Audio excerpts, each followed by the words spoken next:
About 3 million years ago, when early humans showed up, our protagonist was one of them. He seemed normal at first. He thought he was like everyone else, but he didn't age, he didn't weaken, and he didn't die. While everyone else aged and died, he stayed, hunting and fighting because that was all that gave him any joy. As time passed, his body kept changing, bigger, stronger, tougher. After nearly 3 million years of that, he was unmatched. People started calling him the god of Earth, Mu. He took it further, beat every other god, and ended up the strongest in the divine realm. With no rivals left, the rush faded and boredom set in. One day he stomped his foot and the god's entire divine realm trembled. Gods, angels, even the evil beings were terrified. It wasn't the first time he'd done it, and some gods were done with the daily quakes, Lucifer, the second-ranked god, among them. Mu didn't care, still stuck on the same thought. He'd beaten every worthy opponent without breaking a sweat, and it had been over 1,000 years since anyone could push him. He sighed and said, being too strong is a problem too. Then it clicked. If strength was the problem, he'd fix it by getting weaker. In an earthling body, he'd have hundreds to fight again. He jumped up and yelled, "Yang Yang!" A massive dragon appeared overhead, didn't seem too thrilled to be summoned, and slammed down in front of him, towering many times taller than Mu's throne. It looked annoyed. This was the top god's assistant, Yang Yang. It asked why it had been called, and to its surprise, God Mu just starts walking off and tells him to handle things while he's gone. Yang Yang fires off a spell, Binding of the Absolute, and chains Mu to stop him. Mu only turns and gives him a cold side glance, and Yang Yang immediately shrinks, stammering that he meant no disrespect, but Mu should at least explain, especially with a god's meeting coming up. Mu doesn't care about the meeting and keeps walking, dragging Yang Yang along by the chains like they're nothing. Seeing that won't work, Yang Yang switches tactics, playing the victim, and says if Mu skips the meeting, he'll be the one stuck hearing all the other gods complain about him. Mu snaps the binding, turns, and yells that he's not going there unless Yang Yang agrees to fight him right now. Yang Yang backs off in a heartbeat,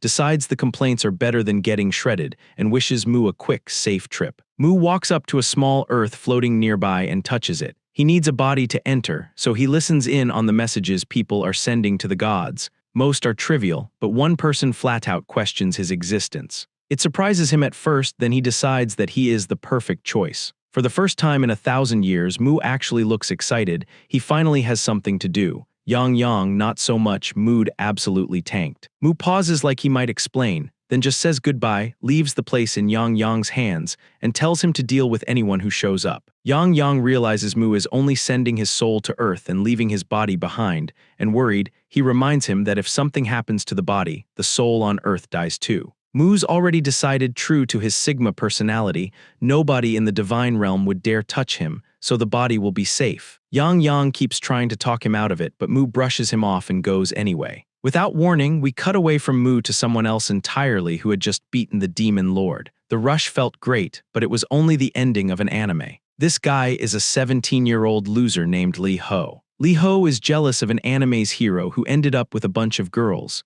Yeah. Bro deadass watched harem in another world as his goodbye, and as the credits roll he sighs. He lets his phone slip, it falls and shatters, and we see why he's standing on the edge of a 3-story building, already bruised and cut, ready to end his life. He mutters a bitter goodbye and jumps. Falling through the air, crying, he yells, "If there's a god, prove it, send me to another world." He hits the ground hard. He should have died, but his body refuses, his fingers twitch, and he starts gasping. Right before impact, God Mu's soul jumped into Lee's body. Mu wakes up inside a wrecked body, no idea what just happened. Lee's soul, meanwhile, lands in the divine realm, stunned to the towering dragon glaring at him, and the dragon looks just as shocked to see a human. A moment ago, in the divine realm, Mu taps the little earth floating in front of him. He isn't worried about leaving his body, he's sure no one would dare touch it. His dragon assistant tells him to think it through, but Mu brushes him off and launches his soul toward Earth, swapping with Lee. The instant Mu enters Lee's body, he realizes he's midair, no time to adjust, about to hit the ground. Then Lee's body slams into the ground. The pain is worse than anything he's felt in his immortal life, but the bigger shock is the confusion.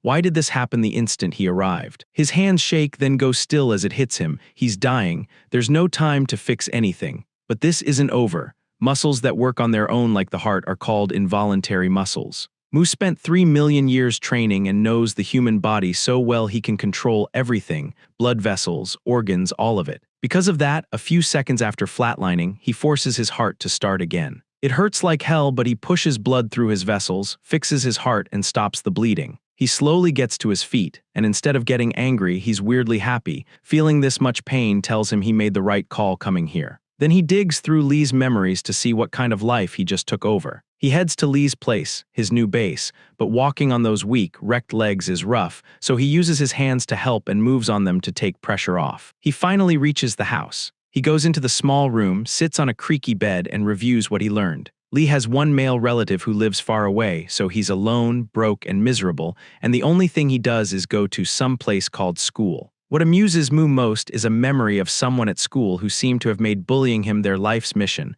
always picking fights, always making his life hell. Moo sees it as the perfect starting point because he can head straight into a fight. He got so hyped he threw a punch into the air, and a sharp pain shot through his right arm. He figured it was from overusing his hands while crawling back home earlier. Lee clearly never hit arm day, so even small efforts left them sore. Instead of getting mad, Moo smirks. After thousands of years without pain, it felt good to feel anything. The next day, police investigates where Lee Ho's body had hit the ground. Moo went back there too, not for the cops, but because the 3-story building nearby was Lee's school. He walks in, scans the halls, and finds the classroom, but slides the door open way too hard, killing his big entrance, which drew a glare from a classmate who called out to him and told him to keep it down. Moo forgets the sting and walks right up to the kid, standing uncomfortably close. When it comes to fighting, Moo always waits for the opponent to strike first, to confirm their intent to fight, and his opponent does. The kid then freezes for a second, thrown off by Moo's creepy grin, and Moo hits him back, smashing his fist right into his face. Moo asks the bully to confirm it is him, and the bully replies, "What's wrong with you?" and asks if he left his glasses at home or is just too blind and stupid today. Before Moo can answer, he swings and nails him in the face. Blood runs from Moo's nose and mouth, dripping onto the floor. As Moo pulls his hand back, pain rips through his arm, a sharp reminder of his earlier muscle soreness. Their teacher storms over, yelling at them to stop, and the whole class turns to watch. Humiliated, the bully ignores everyone and charges. Moo throws up a guard and blocks his attacks. He thinks he'd have ended this already if his new body could keep up. He even tries to tap into his godly powers, but nothing happens, and that split second of distraction gets him punched in the face again. The bully isn't backing off. Moo's in trouble, no real strength, no kicks, no powers, so he goes with the one thing he can trust. He drops his head, lines it up, and takes the next punch on his skull. The impact cracks the bully's fingers, and the kid screams. Moo moves before he can recover. He grabs the bully's hand and drives his head forward, ramming into his stomach, maybe even into his balls, going straight for the weak spot. The bully doubles over, overwhelmed by the pain, and Moo isn't done yet. He wants to make sure this guy never forgets. Moo raises his head and slams it into the bully's jaw. That did it. The bully lies defeated. Meanwhile, all of his classmates have their phones up, filming the whole thing. Watching the weakest kid in school drop a second-year bully wasn't something they expected. For Moo, this was his first real fight in thousands of years. He'd thrown everything he had into it, and the rush felt amazing. Blood filling his mouth, the painful throbbing, he was fine with it. After so long, the sting of a real fight actually felt good. Now that the excitement fades, he looks down at the unconscious bully like he isn't done, sits beside him, and because the guy pushed him so hard, thanks him. Then he leans in, lowers his head, and bites the boy's ear off and spits it on the ground while the entire class stares in horror. Moo doesn't care what anyone thinks. He wipes the blood from his face and keeps staring at the body. That bite wasn't random. This was Moo's way of leaving a mark on an opponent he actually respected. People would later call those opponents Moo's playthings. Only the strong ones who gave him exciting fights made that list. Back then, being one of Moo's playthings was almost like a badge of honor, a sign you were tough. Moo's mark wasn't about shame, it was recognition. Word spread fast. A second-year bully got put down by the school's weakest kid. The part that shocked everyone wasn't just the loss, they said he basically got neutered. His condition was bad enough that someone called emergency services and they hauled him to the hospital. Moo watches, impressed by the speed of the treatment. As the ambulance pulls away, he waves, telling his first opponent goodbye and says he hopes they'd meet again. One of the teachers storms up behind Moo and tells him to come to the office. As soon as they get there, the teacher blows up asking if he's lost his mind and why he did something so reckless to his classmate. He even raises a binder to hit him, but Moo doesn't flinch. He actually looks excited, like he's already thinking about his next fight, and that look makes the teacher freeze. Not wanting to end up like the kid in the hospital, the teacher backs off and skips the punishment. He turns away and tells Moo to bring his parents to school tomorrow. Mu had braced for the hit, however the teacher dismissed him, saying he has to leave school early, every student's dream, and Mu just nods and walks out. On the way to Li's house, Mu turns it over in his head. Unlike other gods who know everything about their worlds, he doesn't even know what leave early really means. Maybe it just means go back to base. Either way, he decides to use the time to heal and train this fragile new body. His hand is shaking from the earlier damage, and he wishes he could use his godly powers to fix it fast. Mana, the life force people in other worlds call Kai or chakra, lets humans do crazy things, become hunters or wizards, whatever, but not here. Here, he can't rely on it since on Earth there is no mana. Frustrated, he accepts he has built up his body the hard way. He reaches his place and collapses on the bed. Healing will take time and there's not much else he can do, so he decides to jump back to the God's realm to check on things. His soul snaps back into his original body. Right in front of him, Li Ho is choking Yang Yang, refusing to let it go. Li lets go, walks over, and tells Mu to hand the dragon over, fantasizing about how overpowered he would be in another world with a dragon. Mu isn't having it. He summons a giant hand, grabs Li, and makes it clear he won't be ordered around. Mu ignores his protests and drags him off. He's decided to give the kid a second chance in another world. They arrive at Lucifer's domain, the second-ranked god in the divine realm. Lucifer's focused on his planet Elmer, unlike Mu. Mu strolls straight into his castle without asking. Lucifer's annoyed naturally and shuts them down before they can even explain. Mu doesn't care. He tells Lucifer to open the gate. He's sending the boy to Elmer. Lucifer shoots back, as expected, that Elmer isn't Mu's planet and he doesn't get to decide that. Mu leans in and reminds him who's stronger, saying he can do what he wants and can prove it anytime, anywhere. Lucifer has no choice. He knows he can't win this. Mu steps past him and touches Elmer's surface. Lucifer blurts out that this is forbidden. If a god touches another's domain, an unbreakable barrier will trigger, and sure enough, the barrier appears. Mu shatters it in seconds. Lucifer just stares while Mu says the universe's rules can be changed if someone really wants to. Mu opens his hand and releases Li, telling him to step up and jump through the hole he just made into Elmer, no pressure. Li hesitates, clearly not what he imagined. Mu reminds him this is what he asked for and the chance is right here. Li, still wavering, asks again for the dragon so he can dominate his new life. Mu isn't having it. He refuses to hand over his own assistant and just blasts Li straight into Elmer's planet, forcing the isekai. He grumbles about kids wanting everything handed to them then, with things settled,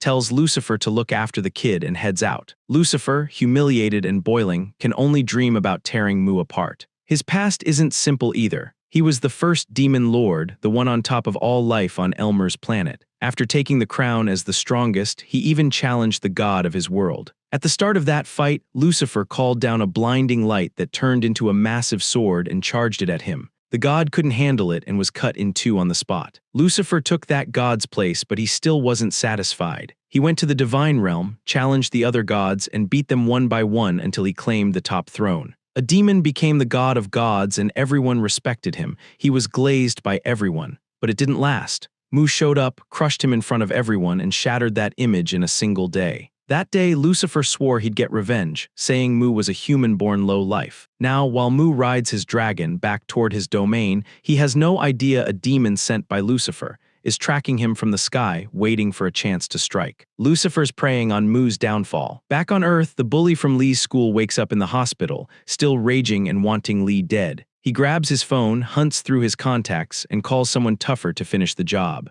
Across the city, Kang Cheol Hyung, the youth middleweight boxing champ, is pounding a heavy bag when a loud ringtone cuts in. He stops and looks over as a blonde guy walks in, says it's his phone, and answers. That blonde guy Gwak Cheol Hyung, a boxer with 2 years of experience. The bully goes straight to business. He tells Gwak Cheol Hyung he'll buy him a new phone if he does him one small favor. Hyung accepts the deal immediately. Next day in class, the bully strolls in like nothing happened. The room goes quiet, everyone staring, then the whispering starts, people talking about how the guy who used to push others around looks pathetic now. He tries to ignore it, but when the jokes turn into people saying he got neutered, he snaps. He slams his backpack on the floor and yells he can still take them all, daring anyone who doubts him to come fight him. The class president, a girl with glasses, stands up and fires back, telling him to shut up or get out. It only pisses him off more. He loses it, grabs a chair, and goes to throw it at her to make everyone afraid of him again. Before he can do it, the door swings open and Ronnie Coleman steps in,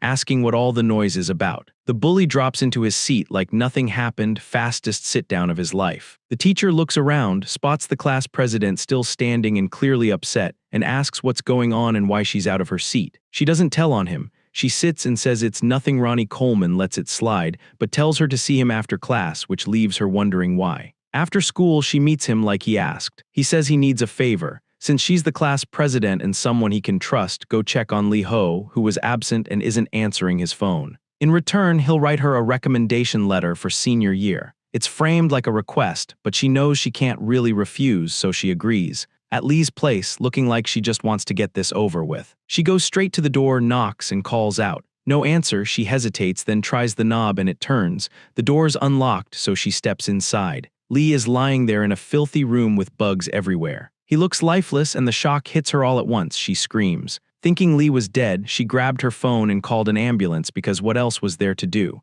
As Lee lays still, his body suddenly twitches. Mu has returned. He opens his eyes, totally disoriented, trying to understand where he is and how he got there. He feels something on his hand, looks down, and sees the IV line feeding him some kind of nutrient serum. He studies the tube. He can tell something is flowing into his veins. He realizes it's nutrients, feels his body soaking them up and speeding his recovery. It isn't magic, but the effect is decent. The girl sitting nearby notices he's awake. His creepy smile made her think he wasn't all there, but she still asks what happened. Before he can answer, she grabs her bag and says she is heading back to school to report everything to Ronnie Coleman like he'd asked. Mu sat up and tried to stop her. He didn't know who she was, but he figured she was the one who helped him recover so fast. He wanted information. He yanked out the IV, kept his usual creepy smile, and asked if she knew a place where he could train and get stronger. Since he's broke, she suggested a simple outdoor gym at a nearby park. Mu went straight there and got to work, no warm-up, of course. Looking around impressed, these basic setups feel like real training gear to him. It's been almost 4,000 years since he last set foot on Earth. He hadn't bothered to check on human progress as the Earth god, so even these basic workout machines leave him impressed. Back in his time, people trained with rough, inefficient methods. By comparison, this stuff felt revolutionary to Mu, though he didn't even know how they worked, when a small rock hit his back and dropped to the floor. It was the bruised bully from earlier, and he'd brought backup, his cousin Hyung, a professional boxer. Mu just sat down, couldn't care less about him, picked up the rock and asked who threw it. The guy shouted that he did and bragged that his cousin would beat him to death for what happened. Before he could finish, Mu slipped in a quick punch. The guy hit the ground screaming, his already broken nose smashed again, and of course Mu couldn't have been happier about it. Meanwhile, in the realm of the gods, it was time for their regular meeting, but Mu didn't show up. His only assistant, Yang, nervous, started to deliver Mu's message, but Lucifer cut him off, glaring and demanding why an assistant dared to step into a god's meeting and speak first. Panicking, Yang explained he was only there to read a letter and meant no disrespect, then pushed through it with a shaky voice. As usual, Mu wanted to be notified if anyone found a worthy opponent for him. That was it. Lucifer slammed the table. As the second most powerful god, he was done with Mu doing whatever he wanted, skipping meetings and ignoring everyone. Lucifer wasn't wrong. Most of the gods agreed but kept quiet. Lucifer said the meeting existed to keep their worlds stable and safe. Then the archer god, third strongest, agrees that if anything unusual came up, they'd have to handle it like they always do, same as always. Lucifer slams the table again and yells that Mu treats everything like a game and is pushing their worlds toward collapse. And on the rare times Mu steps in, he says, it only makes things worse. To prove it, Lucifer turns to the Cyclops god, the ninth-ranked deity, and asks if he remembers what Mu did 1,000 years ago when the Cyclops planet was about to be destroyed. A massive void creature, as big as the planet and able to swallow it, had started ripping it apart. Then something blasted straight through it and split it into two pieces. Of course, Mu, grinning with his face flushed, happy to fight, killed the thing in an instant. Lucifer uses that to argue the aftermath was on Mu, and that if he'd worked with the other gods instead of charging in alone, there wouldn't have been casualties. Lucifer says they can't keep letting someone unfit for godhood gamble with their worlds. On the other side, Yang stays quiet, unable to defend his lord, and just prays for him to come back before this gets worse. Back on Earth, the beaten guy starts making noise again, warning Mu that his boxer cousin will make him pay. The cousin is intrigued. He saw how fast Mu moved and punched earlier, so he asks if Mu does any sports or martial arts. Mu shrugs it off and says he doesn't play sports, he just wants to fight. That makes Hyung write him off as a cocky, dumb middle schooler. Hyung squares up and says he's ready. He decides to start first, moving in fast to see if this guy is all talk, and cracks Mu in the face with a sharp opening punch. The hit lands clean, but something about Mu throws Hyung off. As a boxer, Hyung finds it weird that Mu didn't move at all,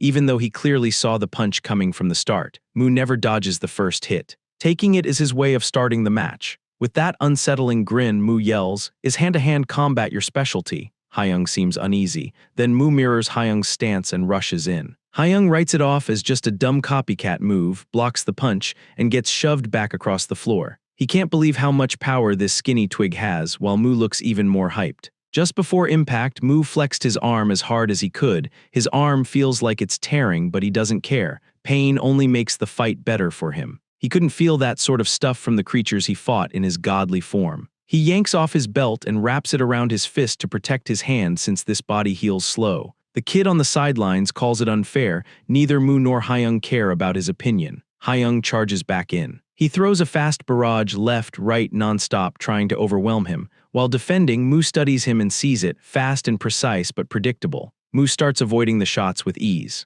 Hyung tries to switch it up, but Mu not only blocks, he punches Hyung's arm mid-swing. It takes a few seconds for Hyung to process it, then he starts screaming. Mu just watches, amused, realizing Hyung and that kid from Lee's class really are related with the same overly dramatic tendencies. Mu doesn't waste time. He seals it with another quick punch and knocks Hyung out cold, while Hyung's cousin just stands there, stunned. Mu's face lights up like he's itching for round 2, and he says it's time to pay for all the trouble, since this isn't the first time they've messed with him. The bully who'd been acting tough earlier knows it's over now that Hyung's down. Mu walks toward the bully to finish him. Up close, he sees the guy's too scared to fight back, and there's no pride in beating someone like that. The guy notices that tiny pause and hopes that if he keeps acting scared and says he doesn't want to fight, it might end quietly, but it's too late. Before he can speak, Mu cracks him in the face with a quick punch. He goes in hard with no mercy, piling on hits even as the guy's face and body swell and bleed. Mu ends it with a brutal knee to the face and finally feels satisfied. He praises him for not admitting defeat,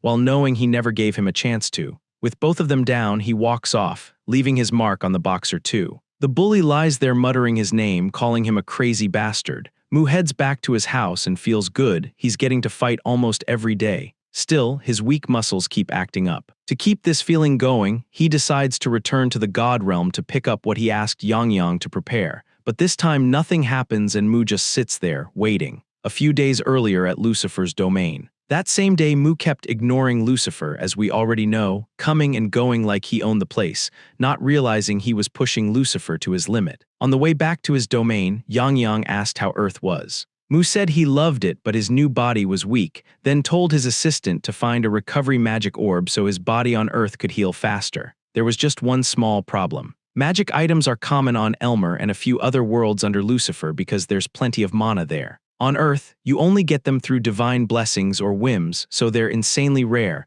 Only a few people in history have used them, and humans treated those people like gods. Not long after, Yang promised he'd have the recovery orb ready the next time Mu came to the God realm. When they landed, the assistant reminded Mu about the upcoming gods meeting, and Mu casually dug in his pocket and said he'd prepared something because of all the complaining. It was just a small letter. Of course, we already know what's written inside it. After handing that off, Mu walked to the miniature Earth model and put his hand on it to jump back to Lee. Neither of them noticed the small demon watching from above, reporting every move to Mu's biggest enemy. Back to the present, Lucifer is piecing things together. He doesn't know what Mu's plan is, but he's sure Mu's body is empty, and skipping the meeting tells him Mu won't be in the God realm for a while. It clicks this is his moment, a once-in-a-millennium chance to get revenge. He's not missing it. Without warning, Lucifer casts life taxidermy, no villain speech to remove the one obstacle between him and Mu. Purple, spear-like lightning forms over Yang, but he reacts fast. He jumps back and dodges every strike in a blink, his look snapping into a serious one.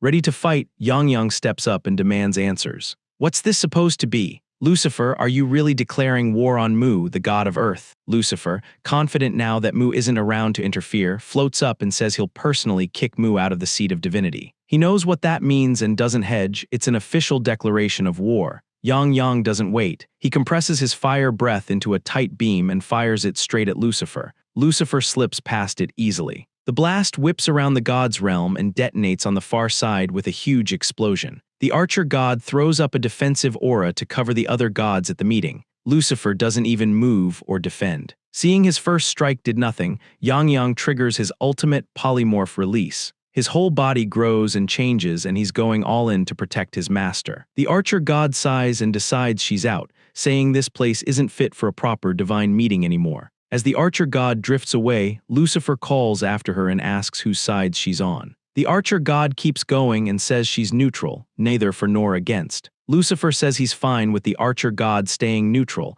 as long as she doesn't interfere. Then he turns to the rest of the gods and asks if anyone objects to Mu's expulsion. None of them say a word. Yang is still alive and warns Lucifer that he's no match for God Mu. Lucifer just smirks and says he knows Mu isn't here. He's living in a weak human body on Earth. That stuns Yang. He thought he was the only one who knew, and it suddenly explains why Lucifer chose to rebel. With nothing left, Yang tries one last surprise attack, whipping his tail around Lucifer, but Lucifer slips aside and slices the tail into pieces. He doesn't finish him. Keeping Mu's assistant alive means he can use him to find Mu on Earth, in that human body, and make him pay for all the humiliations. Lucifer laughs while Yang coughs blood and shakes, unable to do anything. On Earth, Hyung is covered in bruises and getting screamed at by his coach for the street fight. He's forced to take a long recovery break right before his big matches, then finally gets dismissed. Walking out, he blames Lee for the mess, right as Kang walks in. Kang notices his beat-up state and asks what happened. Hyung can't admit he got handled by some random weak-looking guy, and since Kang is one of the best boxers in the country, he decides to put up his best acting skills and starts lying, saying he stepped in to help his brother who was being bullied, and the bullies ganged up and beat him. Kang walks past without reacting, tells Hyun this is on him and to be more careful, especially before his matches, then leaves. He's about to go when Kang calls. By the way, Kang actually believes him and asks who did this to him. Mu is still wondering why he can't get back to his real body. The only reason would be that his body's badly damaged, but that doesn't sit right. He has Yang guarding him, and still his body shouldn't be easy to harm. Then it hits him. What if all the gods joined up and attacked? He jumps to his feet. If that's true, he needs to move now. But he has no idea what to do, which just makes him angrier, furious at the thought of those gods taking cheap shots when they wouldn't face him one-on-one and his pillows catch all of the heat. In his head, he swears that if he gets the chance, he'll make stew out of them. He then forces himself to calm down. He reminds himself Yang isn't someone who goes down easy, even against a group. If he can't do anything about his original body right now, he'll focus on this one. He heads back to training. He works his abs for the first time. They feel like they're on fire, and somehow that makes him enjoy it more. People around him stare, pretty sure he's lost it. In the middle of his workout, someone suddenly calls his name. He loses his grip and hits the floor hard. It's the class president, and she's annoyed because he hasn't shown up to school for days. They move to a quiet bench. Mu shrugs and says, "Why would I go to school? I can't train there." She asks why he trains nonstop. He says it's simple, to get stronger. She asks why he wants to be stronger, and he grins so he can fight better and take on bigger opponents. From there he goes off, ranting for hours about fighting and training, and she just sits there and listens, thinking he must be insane. Then she changes her approach. What's the point of training so hard if there's no one to fight? Just come to school, meet people, start some conflict, you'll have plenty of opponents. She walks off. Mu has to admit she has a point. After what he did to those bullies, they won't go near him. For the first time, he actually considers going to school. Right then, a guy in a mask shows up behind him and calls his name out. Mu doesn't answer. He knows exactly what this is. He looks relieved finally and turns his head, already bracing for the first hit. Earth is the best, he says. Back when Kang was 15 and getting good at boxing, his sister was a ballerina. Kang supported her any way he could. Everything was fine until a creep started stalking Kang's sister. His obsession got worse, and one night he followed her into a quiet alley to make his move. Kang happened to be nearby and dropped him with a surprise hit before he could do anything. Because Kang stopped him before an actual crime, there wasn't enough evidence, so he was released. The stalker came back angrier. Kang showed up again and stopped him, but this time he was too late to prevent everything. His sister's leg was badly injured, and her ballet career was over. Kang blamed the law for failing her and decided he couldn't trust it anymore. He began working as a vigilante every night. Whenever he saw a gang looking shady or someone with the potential to commit crimes, he stepped in. He didn't see it as pointless violence. To him, it was justice. Back in the present, Mu took Kang's preemptive punch without resisting, but he could tell it was light. Either way, Mu didn't care. He had his signal to start the fight. Kang wants to interrogate Mu, but he isn't interested in explaining anything. He brushes off Kang's questions and tells him to stop talking and get on with it, which only ticks Kang off. Mu keeps his guard up like a pro. Kang throws punch after punch, but Mu slips every one of them. Kang tries a boxer's trick, flicking a light right to block Mu's vision and planning to blast him with a heavy follow-up, but Mu reads it and blocks that too. That's when Kang realizes this isn't some loudmouth. Mu actually knows how to fight. He starts picking at Mu's weak spots, then finds an opening and buries a shot in Mu's side. Kang steps back to talk, saying he's targeting the injuries on purpose because there's no mercy in judgment. Mu laughs through the pain. It makes Kang even more furious. Mu knows Kang's on another level, and in Lee's body he can't win. But he won't quit. He cannot miss this opportunity to fight. He remembers one of those rare times he was almost overpowered. Even then, he didn't regret it. He wanted the win, so he forced himself to calm down, shut off his emotions, and study every movement. Back then, Mu landed a few clean shots on that giant monster, but they barely did anything. He knew he was outmatched, kept his cool, and looked for openings anyway. It kept him alive. He lost and barely got out alive, but he kind of enjoyed the rush of slipping through danger. First step, he tried to go blank-faced. That deadpan look on top of his already ugly face ticked Kang off like Mu was mocking him, and it pushed Kang over the edge. Kang charged in to end it, Mu backing off and dodging as punches flew until his back hit a tree. He dug his foot in and kicked up dirt, but the guy had protective glasses. If anything, it just convinced Kang even more that Mu was some criminal who needed a beating. Mu, with his goofy-looking face, dodges every punch. Kang tries to appear behind him for a blindside, grazes Mu's chin, but Mu doesn't care. His plan is working, and Kang isn't as focused as before. Mu picked up on the big difference between the fights in the previous world and his current fights. Kang was way more aggressive, not defensive like people back in the day. Mu figured the ground was the key. Back then, people had to be careful due to uneven ground, but with the evolution of footwear, people became more aggressive, which is why he'd thrown the dirt, not to tag Kang's face, but to scatter grit and small rocks everywhere, messing with Kang's footing. He wants Kang to move recklessly and step on the dirt and small rocks he scattered before. Mu gets what he wants. Kang steps on a small rock, loses focus, and opens up. Mu bursts in, aiming for a vital spot, but midair he realizes his arm won't respond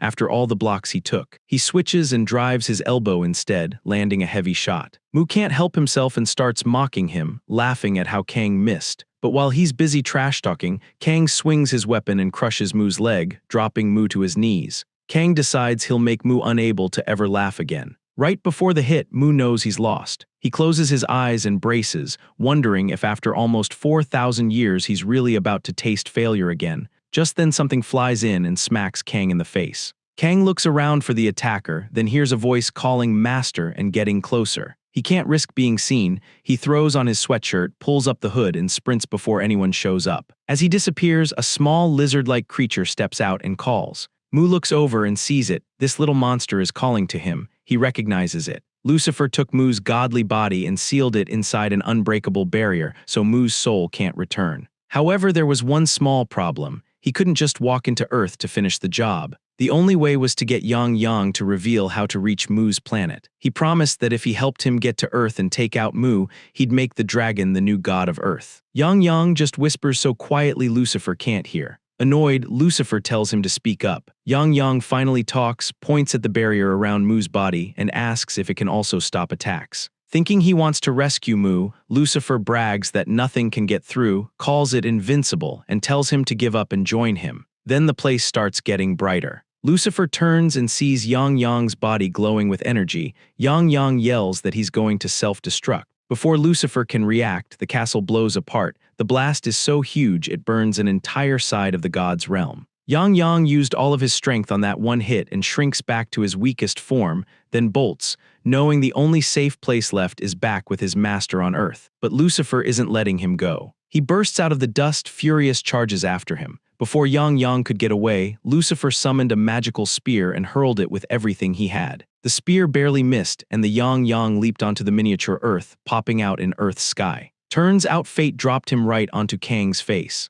That's all he remembered, and after he explained it, Mu went quiet thinking. Mu wasn't sad as expected, he was furious at Lucifer, swearing that if he ever got his original body back, he wouldn't let Lucifer live another second. Then Mu's anger flipped to excitement as he realized he finally will have a chance to fight Lucifer again. Mu jumped out of his bed buzzing with energy, but he knew he couldn't beat Lucifer in this body. The only option was to work harder and make Lee's body stronger. Problem was, Lee's body was so wrecked that even throwing a light punch at the air made everything feel like it was breaking. Then it hit him. He told Yang to find a magical orb last time. He turned and asked if he'd gotten it and brought it back. To his surprise, Yang said he did. At Mu's request, he slowly coughed it up, explained it was a dragon bloodstone with a one-time healing spell, and he apologized for only bringing one. Mu picked it up, thanked Yang and said this was more than enough for now. He activated it right away and his wounds started closing up instantly, but that wasn't even the best part. Mu realizes the orb isn't just healing him.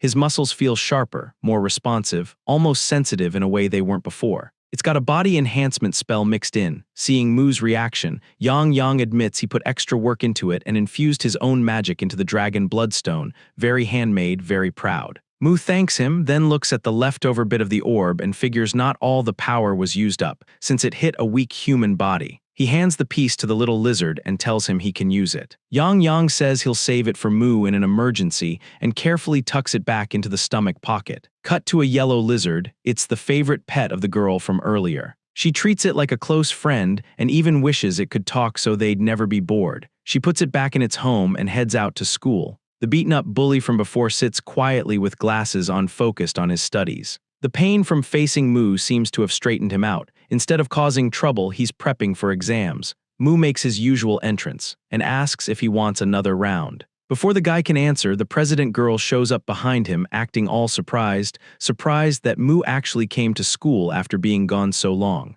Mu says he only came because she talked him into it, then adds, of course, he's really here to find someone to fight and beat. His look and his words make her wonder what he's planning this time. She just tells him good luck, choosing peace today. Down on the floor below, Kang and a girl from his class chat about what's been happening. She fills him in on the second year who got humiliated recently and starts laying out the details. She says he beat his bully so badly the guy passed out and went to the hospital, and if that wasn't shocking enough, he even tore off the guy's ear. After that, people started calling him neutralization. Kang listens, interested. School ends, they head for the exit while she keeps dishing details, how the victim looked, the torn ear, and how Mu's behavior that day seemed off. Kang finally connects the dots. The nerd she's talking about is Lee, but it's already done, so Kang decides to let it go for now. On his way home, he unknowingly takes the same route as Mu.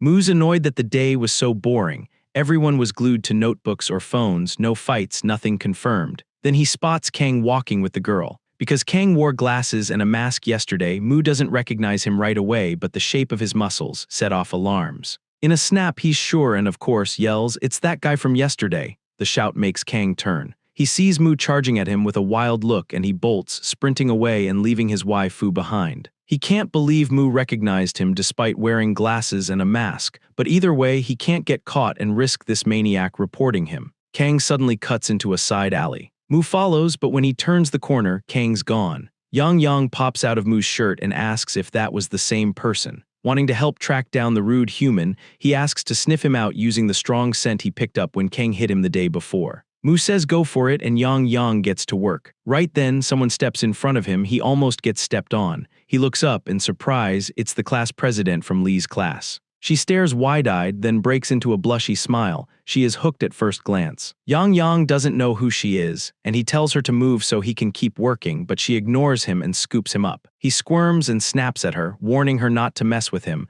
wishing he had even a little magic left to break free. He sees her as a nuisance, but she's just fascinated that a lizard is talking. To her, he's the cutest thing ever. He finally spots an opening, bolts out of her hands, and hides behind his master. He apologizes for failing because of the girl and blames it on losing his power. The girl comes over with a serious face and asks if that tiny creature is his friend. Mu goes, friend. Yeah, you could call it that, a very obedient one. She introduces herself as Kim Yujin, and it's obvious she's jealous that Mu has a talking, well-behaved rat. Mu can read it all over her face, even if he's not sure why she's so stunned and envious. He offers Yang to her and says if she wants, he'll lend the little guy to her for a bit, in exchange for some information. She lights up at the offer. Trading a little info is nothing. Mu doesn't wait for an answer. He grabs Yang Yang by the neck and hands him over, saying, "Take him. Keep him as long as you want, but you have to help me find someone." Mu casually tosses the little guy toward her, and he lands right on top of her head, and Yang Yang can't believe his lord just sold him out like that. Mu heads off, telling Yang Yang to stick with Kim for a while and come back on his own later.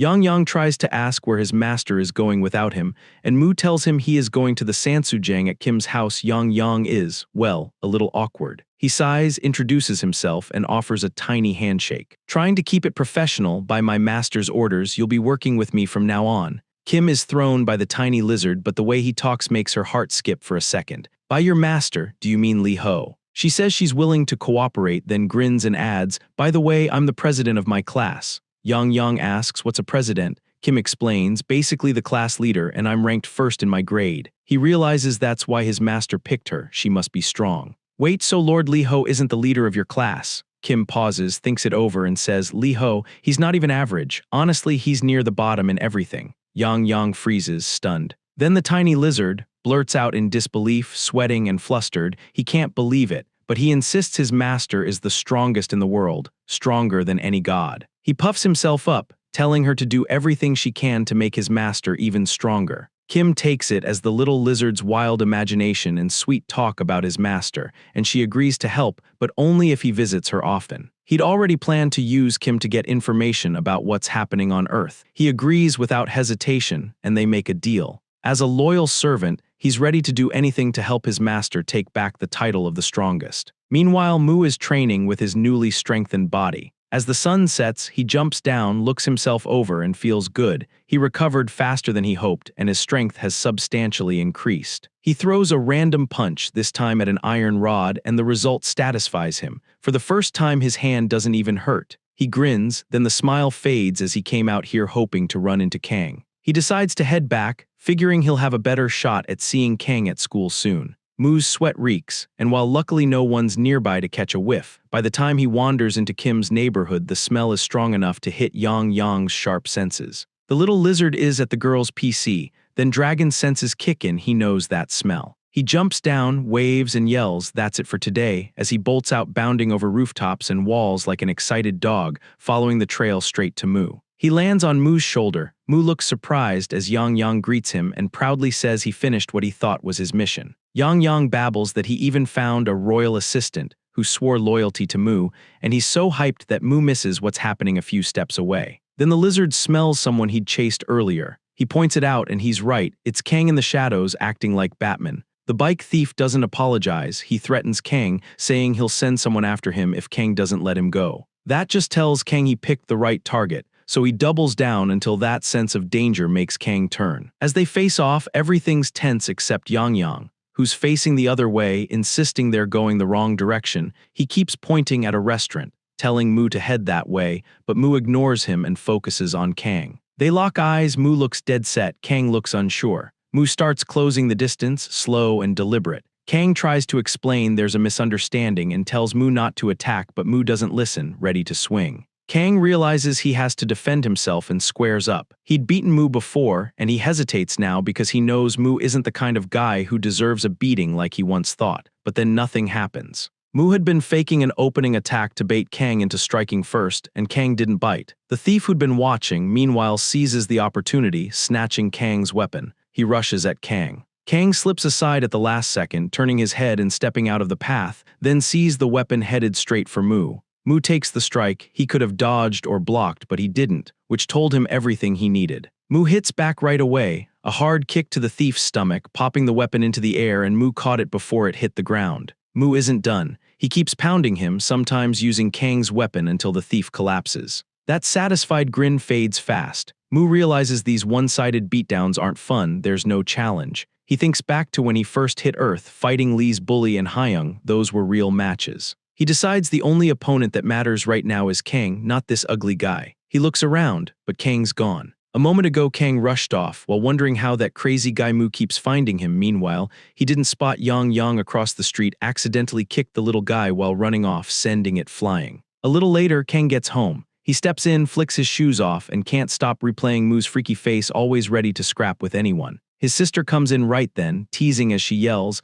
"The prosecutor has arrived." Kang Hyuna switched careers after that stalker case and became a prosecutor to go after cruel criminals. Same goal as Kang, different path. She shoulders past him and goes, "How dare you block a great prosecutor's way?" Annoyed, Kang warns her not to make him use his powers. Hyuna heads to change, then calls out for him to make ramen for both of them. Kang thinks back to the day she got hurt. The only thing he feels when throwing a punch is anger, but it wasn't always like that back then when he first started boxing, even he enjoyed it. Next day, while everyone else heads to school, Mu does too. No backpack, no books, just Kang's weapon in hand and Yang on his shoulder. The little guy looks wrecked, mumbling apologies for blowing it last night, and as usual, Mu doesn't care. Students pass by staring, even Lee's old bully eyeing the pair. Then Kim Yujin, the class president, of course spots Mu. She lights up upon seeing Yang, but Mu reminds her about the favor she owed him for borrowing the talking lizard the other day. She said she'd heard about a guy like he described, a bully hunter who beat down anyone acting like a bully. Mu was a bit let down. He hoped for more, though he figured they'd run into this guy again, and next time he wouldn't let him slip away. Meanwhile, Kang is already there, creeping from behind. Kang steps in close and whispers, "Stay in your seat after class. I'll come find you," then takes his weapon and keeps going. Mu hadn't expected to face him so soon. Just hearing his voice made him excited. He let Kang walk away without a word. Seeing that, Kim wondered if Mu and Kang were friends or if there was something she didn't know. She asked Mu, still staring after him and waiting for their meeting after class. Mu answered with one line, "Bully hunter." From then until the end of class, Mu kept that eager look. He told himself he could wait as long as needed for a real fight, but his right leg wouldn't stop shaking, endless earthquake for Yang, who had to spend the whole day dealing with the constant shaking. After the school day ended and everyone cleared out, Mu went straight to the class president and gave poor Yang to her. He tells Kim Yujin he has something urgent to do. She happily takes the little lizard and heads for the exit. Right then, a hand pops up from the other side of the room. It's Kang. Of course it was Kang. The moment Mu's been waiting for finally shows up. Kang steps in, shuts the door, and calmly reaches into his backpack, pulling out training gloves and slipping them on. Mu's a bit surprised, wondering if Kang's about to do that belt trick Mu pulled before. As he finishes with the second glove, Kang looks at him and asks if he actually likes fighting. Mu shakes his head and says no, he doesn't. What he does like is the hit itself, the pain and shock when he gets punched. He likes the burn in his muscles when he pushes past the limit. And after more than 3 million years, fighting is the only thing that's ever made him feel alive. Thinking about that, Mu's face twists into an eager, almost creepy grin, and Kang hesitates, thinking this guy might be nuts. He lets it go, unzips his bag again, pulls out another pair of gloves and tosses them. Mu lets the gloves smack him in the face, then snatches them before they fall. Kang sets his bag in the corner and tells him to put them on, saying he wants to keep it fair. He can't take a fight seriously if his opponent isn't even a thug. Mu slips the gloves on, rushes him, and throws the first punch.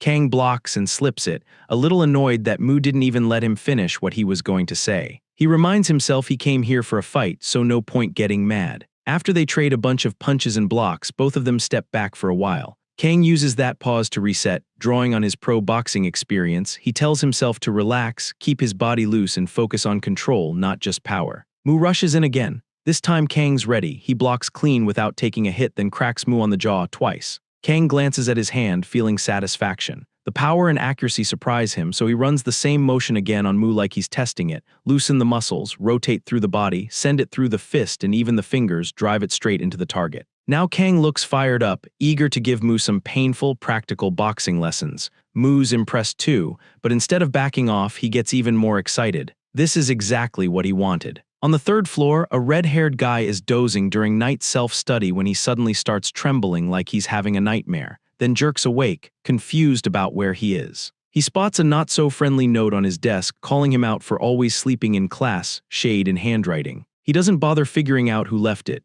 checks the time on his phone, decides to head out, grabs his backpack, and hits the stairs. Upon reaching the second floor, something catches his eye: two shadows having a fight. Mu and Kang are still going at it. Right then, Mu's cornered and stuck on defense. He thinks fast, lifts his foot and plants it on Kang's chest, stopping him and catching him by surprise. As Kang staggers, caught off guard, Mu went for a follow-up kick to Kang's face. Kang got his guard up in time and looks furious, asking why he was kicking when this was boxing. Mu smirked and said, "What are you talking about? I don't even know what boxing is." Before Kang could answer, Mu jumps in again, aiming another kick while taunting. "Who said we're only using fists?" The kick slammed into Kang and shoved him back. For a moment, Kang was rattled. He was a boxer, not ready for kicks, so Mu pressed it and landed one solid shot after another. Kang couldn't believe someone who looked that weak was kicking this heavy. Then Mu switched targets and aimed at a vital spot low. Kang froze. If that hit, he'd be done. Mu's kick landed clean, but nothing happened.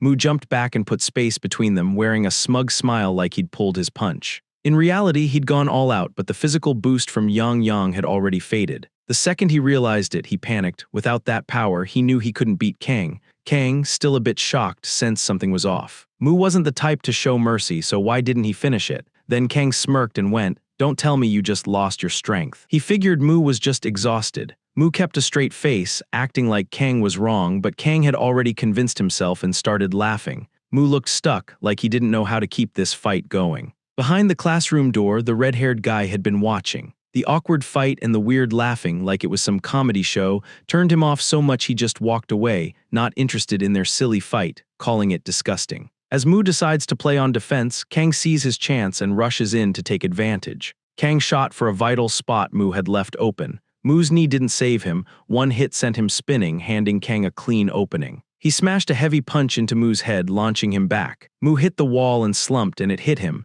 With this body, he couldn't match Kang's solid, muscular build. One desperate idea came to mind. If he could tap a little of his original mana, he could overpower this guy. It wasn't exactly reliable, but it was all he had. He pushed himself up and tried to pull even a tiny bit of magic into his fist before lunging. Kang caught the punch midair like it was nothing and gave him a smug grin. Then Kang suddenly felt something odd and instinctively glanced behind him to see what it was. Mu didn't waste the opening and drilled a punch into his face. He grabbed Mu's other hand right after, ready to shut it down, when that feeling hit again. He turned to check it and Mu took the opening again, this time using his most reliable weapon, his head. The headbutt slammed Kang backward. He crashed into the classroom door and dropped completely out. Mu stood over him, trying to figure out whether his mana plan had actually worked or if he was just imagining it. After a moment, he realized he'd actually condensed air using the method since there is no mana on Earth. Cool as that was, he was more focused on what he wanted to do. He leaned in ready to do the ear thing he's done to others when Kang suddenly snapped awake, saving his ear for another day. Kang shoved Mu away and staggered up, still dizzy. He admitted he'd underestimated Mu and said he lost, but he wasn't giving up an ear. He looked like he wanted to mention something, yet with his nose throbbing and his head spinning,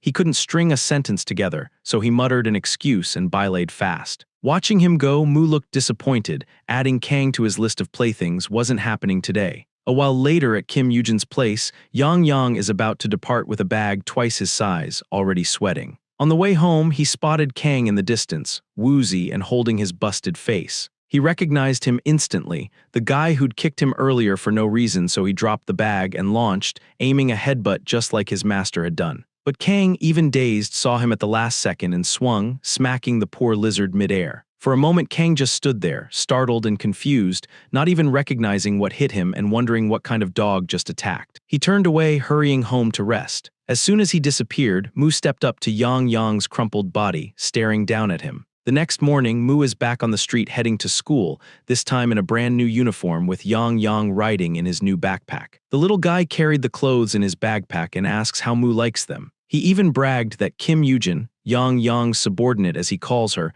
bought the uniform and backpack for Mu just to keep him satisfied, and said he'd stay hidden for now to avoid attention. Across the road, Kang spots Mu and asks why he was wearing a school uniform on a Saturday. Mu just asked what Saturday even is, and Kang looked a bit annoyed but changed the topic and brought up what he'd meant to say yesterday. He asked again if Mu liked fighting. Mu gave the same answer, he fights because he has to. Kang didn't really buy it after seeing his face during yesterday's fight, the grin said otherwise, but he moved on and asked Mu to start hanging out with him, saying that if they did, he wouldn't be bored hunting for fights all the time. The moment Mu heard that, he started shaking, that scary, excited smile back on his face. Kang didn't need a reply, the answer was obvious.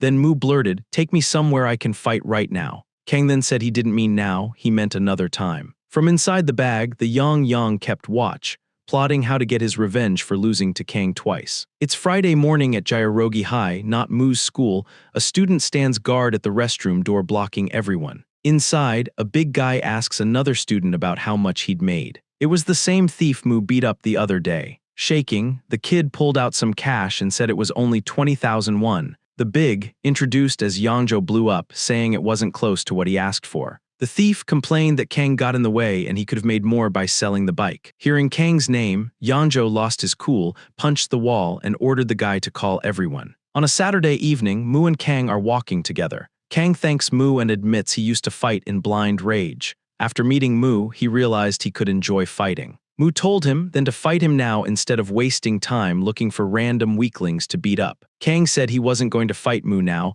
but he promised they'd be bound to have a fair rematch soon. As he talked, Mu noticed smoke in the distance. Kang saw it too and said it smelled like cigarettes, so many at once the smoke was thick. Kang slipped on his mask and glasses, figuring their first target tonight was up ahead, moving in without hesitation, using the haze to sneak closer without being seen. Two guys were posted at the front, talking, with more lurking deeper in the alley. One of the front guys spotted Kang, figured he was just passing by, and told him to hand over his wallet. That was all Kang needed. He knew he'd found the target, so he punched the guy in the face. The other thug recognized him as the bully hunter and shouted a warning. More people were revealed down the alley, and Kang realized there were at least 5 more, and he called Mu over. Mu already stands ready as ever with his sweater over his head to hide his face. Kang charges first, yelling for Mu to follow, but Mu same as always can't start unless someone hits him first. The guy Kang had punched grabs Mu's leg and asks if he is with him. That was good enough for Mu. He counts it as a pinch and jumps in.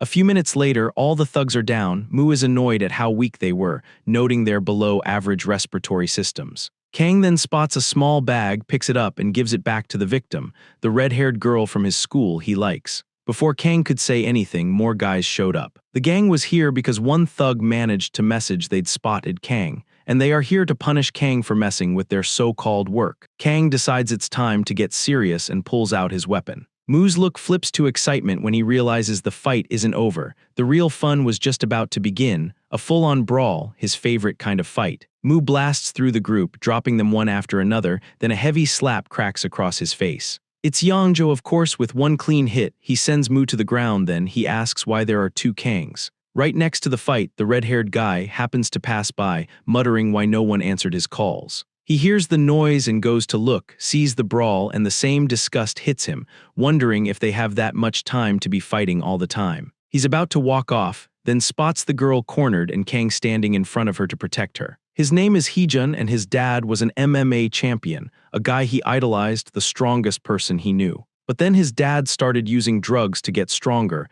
and it felt like he had gone insane. His dad turned into a violent person, not only in the ring but also at home. His mom finally ran away from home, but she left the kids behind. Heejun, although he knew he couldn't last, had to protect his sister. He watched his dad's matches and practiced in secret. He grew, and when he eventually got to his dad's size, the incident happened. He finally stood up for him and his sister and fought back because he felt his life was in danger. His dad called him ungrateful, shouting that he'd kill Heejun and his little sister. Hearing that, Heejun, in that moment of anger and fear, killed his father. It was murder, but the court took his situation into account. He got 1 year in a juvenile detention center. And during that year, Heejun still went to school. While working to support himself and his sister, he couldn't afford to get sick or hurt, and treated his body like the only thing keeping them alive. That is why watching guys like Mu and Kang throwing themselves into careless fights always disgusted him. Heejun would never act like them, but now that he has seen his little sister, Daljun, being cornered, he knows he has to fight, which he never does unless there is a threat posing to his or his sister's survival. While Yangzhou stood there, still confused about why there were suddenly 2 Kangs,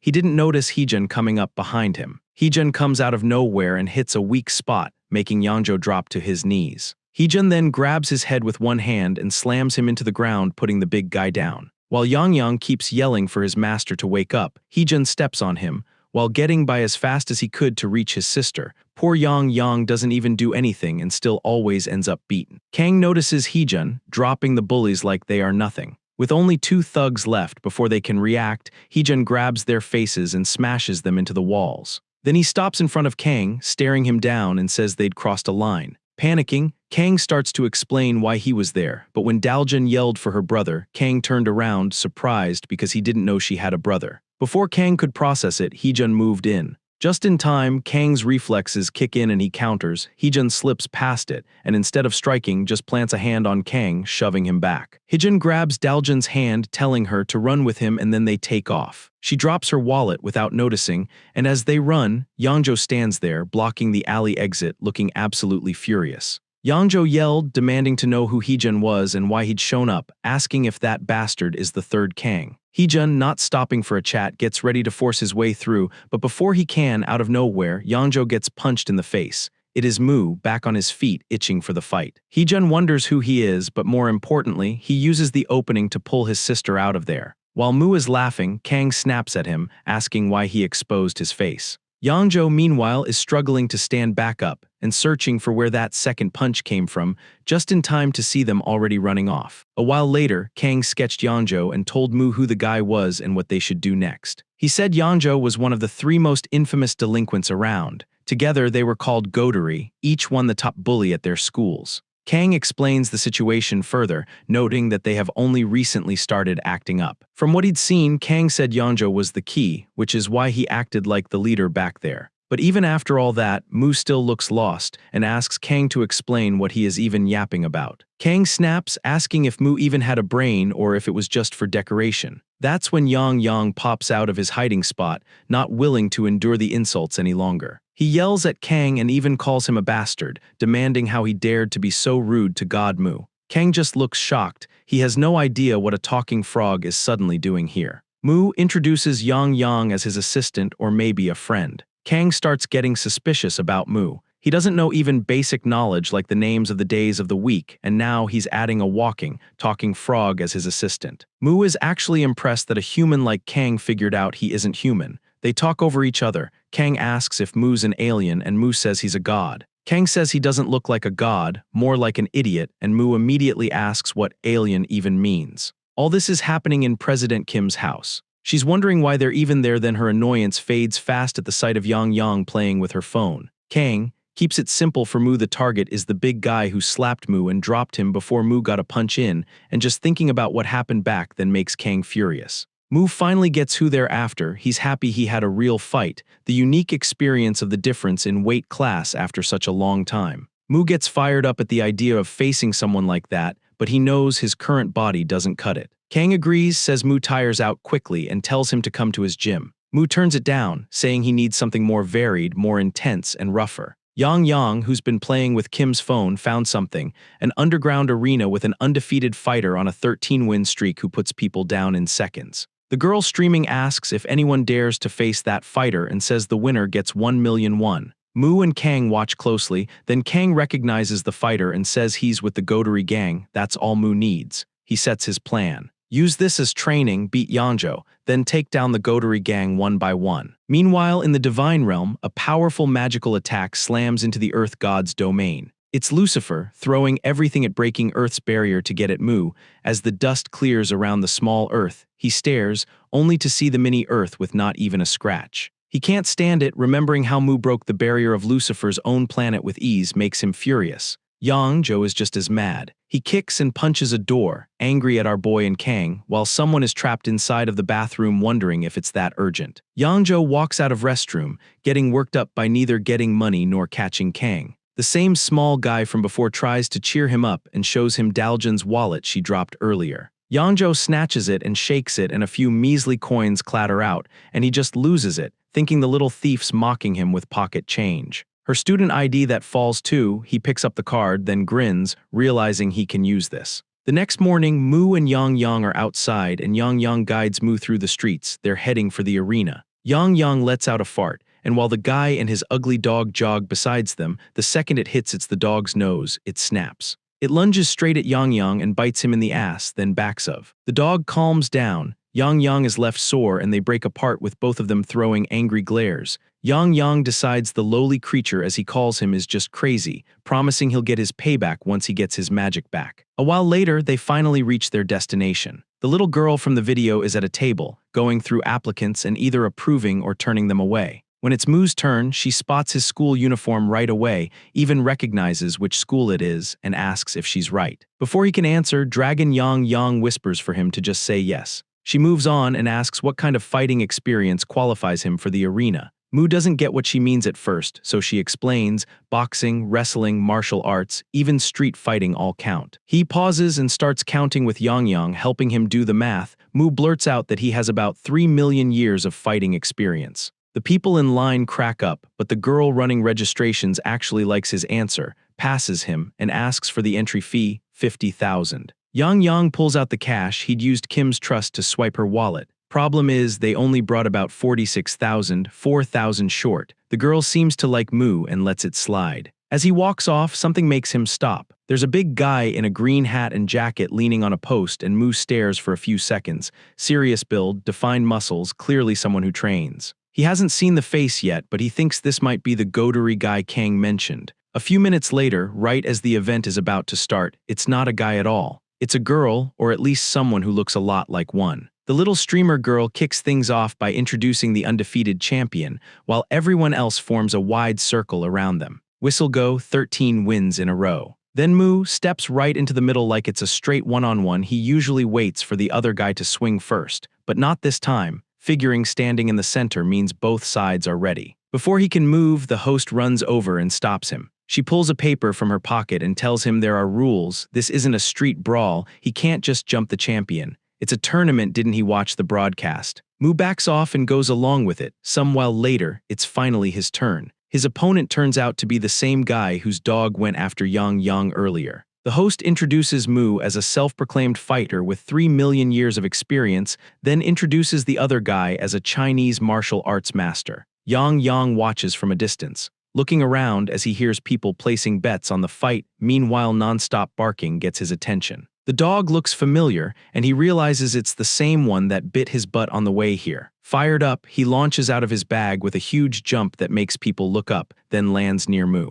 Mu asks what's going on, but Yang ignores him and locks onto the dog. He calls the dog out for a fight in the arena, and somehow the dog gets it, bolts through the crowd, and stops in the middle. That's when its owner asks his dog, Cerberus, how he managed to untie his leash. The interviewer loves it. She announces a rare double match, master and pet fight as a team. Again and more dramatically, she hypes Mu and the Chinese guy, then announces the lizard against the Chinese mad dog. People wonder what kind of a lizard that is, having horns and wings. Then the girl calls the next match. The Chinese guy says he'd use an old animal-style technique and claims no unarmed person could handle it. He shapes his fingers like claws, tells Mu not to underestimate him, then rushes in. Mu just stands there, the Chinese guy all fired up, announcing his tiger-style finger strike, but Mu moves first, zero hesitation, and drives a punch into his stomach. He hits the floor, realizing he was the one who'd underestimated his opponent. Mu questions the style, saying that copying animals only goes so far, humans have limits.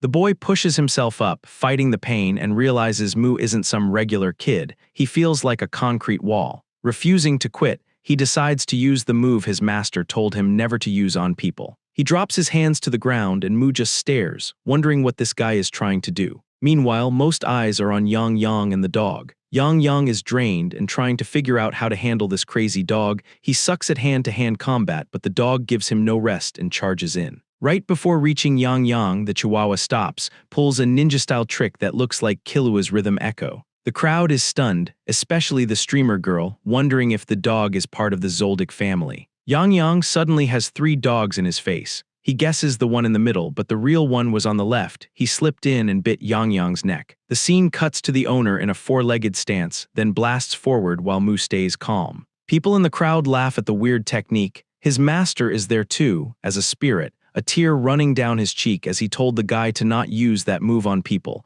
especially not in public. Mu tries to figure out the angle. As he is attacking from so far below, the guy leaps in and goes for a tiger paw strike, and Mu doesn't react in time. The Chinese boy swipes his face. If those had been real claws, Mu realizes he'd be dead. The kid doesn't let up. He charges again, mixing up all kinds of animal moves. One moment he moves like a cat, the next he bites Mu's leg like a chihuahua, then he tries a back kick to the face like a horse. Mu has never fought someone using their muscles like that, and he can't read his movements. Even so, Mu starts to get excited. His eyes slides to Cerberus besides him, ready to go at Yang again, and it clicks. If the guy is copying 4-legged animals like his dog, the weak spot should match too. Right then, the Chinese guy rushes in again, but Mu suddenly drops to a knee, loading all his power into his legs, and suddenly he launches straight up. He jumps so high the guy loses him for a second, and the crowd starts going crazy. The martial artist finally looks up to guard, and Mu comes down, plants a foot on his head, and smashes his face onto the ground. Mu has finally found the answer against someone who fights on all fours, hit from above. People cheer, while a few groan over their lost bets on the Chinese guy. Mu glances over to check his assistant's fight and sees Chihuahua already won. Mu gives the dog a hard stare and it flops over, playing dead. The announcer calls Mu's win and the ugly-looking dog's forfeit. Mu steps in to leave his mark on the opponent while Yang Yang, barely hanging on, stops him and says it's forbidden. Mu lets it slide and lets the announcer move the event along. Now it's time for match 6. Mu versus a new opponent. It's Haiyang, the same guy Mu wrecked last time, still carrying marks on his arm and ear. Facing Mu again while not fully healed is the last thing Haiyang wants, but he steps up. Still, even though he doesn't feel like facing Mu again, who looks the complete opposite, he is excited about their rematch. Haiyang tells himself he should be fine as long as he doesn't drop his guard like last time, and the announcer kicks it off with, "Who's going to take on the undefeated champion?" Immediately both throw hands for the opener, they trade punches and somehow it's Mu who gets the shock. Pain shoots through his hand, he jerks his hand back, while Haiyang looks fine and a little relieved to finally return some of the hurt Mu caused for him. Mu steadies himself, he leans into the pain as proof he's alive, that's why he came to Earth, and his twisted look makes Haiyang flinch. Haiyang adjusts. He starts attacking Mu with quick jabs to shake him up, and then finish with a heavy kick since he figured Mu saw him as just a boxer and wouldn't see a kick coming. But before Hang could even swing, Mu read it from the way his muscles tensed. Mu jumps in, delivers a heavy blow to the guy's knee, just like Kang did to Mu, and then delivers the final blow. Copying the moves he learned in his fight against Kang and ignoring Yang Yang's warning, Mu tears off another piece of Haiyang's ear. No one in the crowd steps in to stop the crazy guy. Things calm down, and it is time for the final match against the girl with a 13-win streak. Mu is amped up, fighting 3 times in a day, what a blessing for him, and before the girl could even finish announcing the match, Mu rushes in. His opponent snaps a long leg kick at his face. It surprises him, but he gets his guard up in time and blocks. Mu realizes she is fast, and they go right back at it. The girl keeps firing off kicks, and Mu's stuck dodging and blocking. Unable to get close enough to throw anything back, she keeps her distance, making Mu have a hard time. Mu knows anyone from Godery is tougher than expected. He decides to try and pulls the same goofy face, wondering what he is supposed to do against her long reach. He jumps in to close the gap, keeping that dumb expression to distract her. Then she nails him with a kick to the face before he can reach her. He switches plans right away and whips a kick at her head, but his leg's just a bit too short. The spinning kick only knocks off her hat, leaving her surprised but unharmed. Mu backs off and the height difference becomes apparent. She decides to get serious. She rushes in faster, drives a kick at Mu, but he blocks with both hands. She immediately goes for another kick. Mu's in a bad spot. He realizes all of her attacks aim high, then right as it's about to land, he vanishes, and she's left looking around for where he went. She looks around and finds Mu, and that shocks her even more. He's down on all fours, copying the Chinese guy's style from earlier. He figures this is his best chance against the lamp post girl, and he switches styles and it's working. She's clearly not used to dealing with someone moving that low. Mu lunges like a dog. She goes for the same face kick as before, but her form's off now. The crowd starts cheering upon seeing this new approach working. The Chinese fighter from earlier is stunned that Mu copied his style after just one match, when he trained 5 years. He and even his master watch, hearing the same people who used to laugh at that style now cheer for it, and the guy's master blushes. Back to the fight, Mu keeps dodging, then decides to go in a fast circle around her. She senses he's about to hit from her blind spot. She spins and fires a kick. She connects, then checks what she hit, and it's only her own hat, and Mu pops up on her other side. In a blink, he's right in front of her. This time he's going for heavy behemoth imitation fist, something the girl definitely deserved. Mu originally is from Earth. However, about 3,000 years before he became the god of Earth, he was forced to live on Lucifer's designated planet, a place overflowing with mana. The animals there evolved into monsters, and Mu survived and grew stronger by hunting and eating them. One creature stood above the rest, a behemoth, massive and stronger than anything he'd faced. He throws together a simple plan. Rearrange his muscles to match the beast as close as possible and then strike. The tall girl is caught off guard and can only watch it come in. Mu slams into her so hard and fast, the impact launches her backward into a bench and table. She takes a moment to breathe. The impact leaves a sharp pain in her side, but Mu isn't letting her off. He leaps after the tall girl, going all in with both hands. Then midair, the announcer jumps in and stops him. She cut in, says the match is over because the tall girl had been thrown out of the ring. On stream, she announces Mu's win over the champion with a 13-fight streak. The crowd is annoyed at the lame result. He didn't even finish her properly, and the final ended very anticlimactic. The girl raps the broadcast like she is pleased. Then, annoyed, she tells Mu she'd give him his 1,000,001 prize and tells him to follow. A while later, she leads him into a quiet alley chatting as they walk. She explains the situation, telling him that so far he only won the right to challenge the final opponent, but there is still one left. Without warning, she spins, jumps, and drives her knee into his chest. And Mu is just standing there with his hands in his pockets. He drops right away, stunned and struggling to process it. The hit was way too much for his current body. Then she reveals herself. One of Godori's top 3, Kim Chungu. Mu wasn't actually surprised. From the way Chungu tensed up, he could tell an ambush was coming, and he chose not to dodge or block so he could fight again. He just didn't expect how hard she'd hit. The blow left him unable to move, and all he could do was watch her walk away. The tall girl nearby has been waiting to back her up. Upon seeing Chungu, she looked ashamed and kept apologizing for letting her guard down and causing trouble. Chungu told her it was fine and urged her to hurry, and they took off. Mu barely crawls toward the street, and in a shaky voice he says while crawling not to go, and that he could still fight. He calls out to Yang Yang for the healing orb so he can chase them, but Yang Yang isn't here. Cut to Lee's bully, who is sprinting with something tucked under his shirt, sweating and panicking, wondering how it got this bad. A few days earlier, Hyung showed him an online gambling site. He tried a few games to make a little extra cash, and blew 5,000,000 won from his mom's account. Terrified of what his parents would do, the only logical conclusion bro can think of is to gamble it all back. There is a place, he heard, that gives student loans using collateral. The man at the counter gives him an annoyed look and says, "What the hell is this?" The bully catches his breath, unwraps the bundled shirt, and out comes Yang Yang, unable to speak. He pulls up a photo of a tuatara, a rare lizard from New Zealand, holds it next to Yang Yang, and tries to sell it as a mutated tuatara. The clerk looks unconvinced and glances toward a quiet man in the corner. He walks out of the place not happy at all. It's only 1,000,000 less than he hoped, still better than nothing, and he goes right back to gambling. Right then, a person in a hoodie, whoever they were, brushes past. At the desk, they set down a Daljan school ID as collateral. The man in the black suit behind the counter tells them to take off the hoodie. Under the hood, it's clearly not Daljan. The guy says that she has edited the photo a lot. Still, the student id is worth 500,000 won. He hands over and subtracts the interest up front, which is 50,000, and reminds her to make payments on time, in 1 week. She rushes out, glancing around as she goes. The guy behind all of this, Yangjo, steps in and stops her, asking if she got the cash, and she pulls out the cover, calling it a success. They keep walking, and she asks him why she had to go.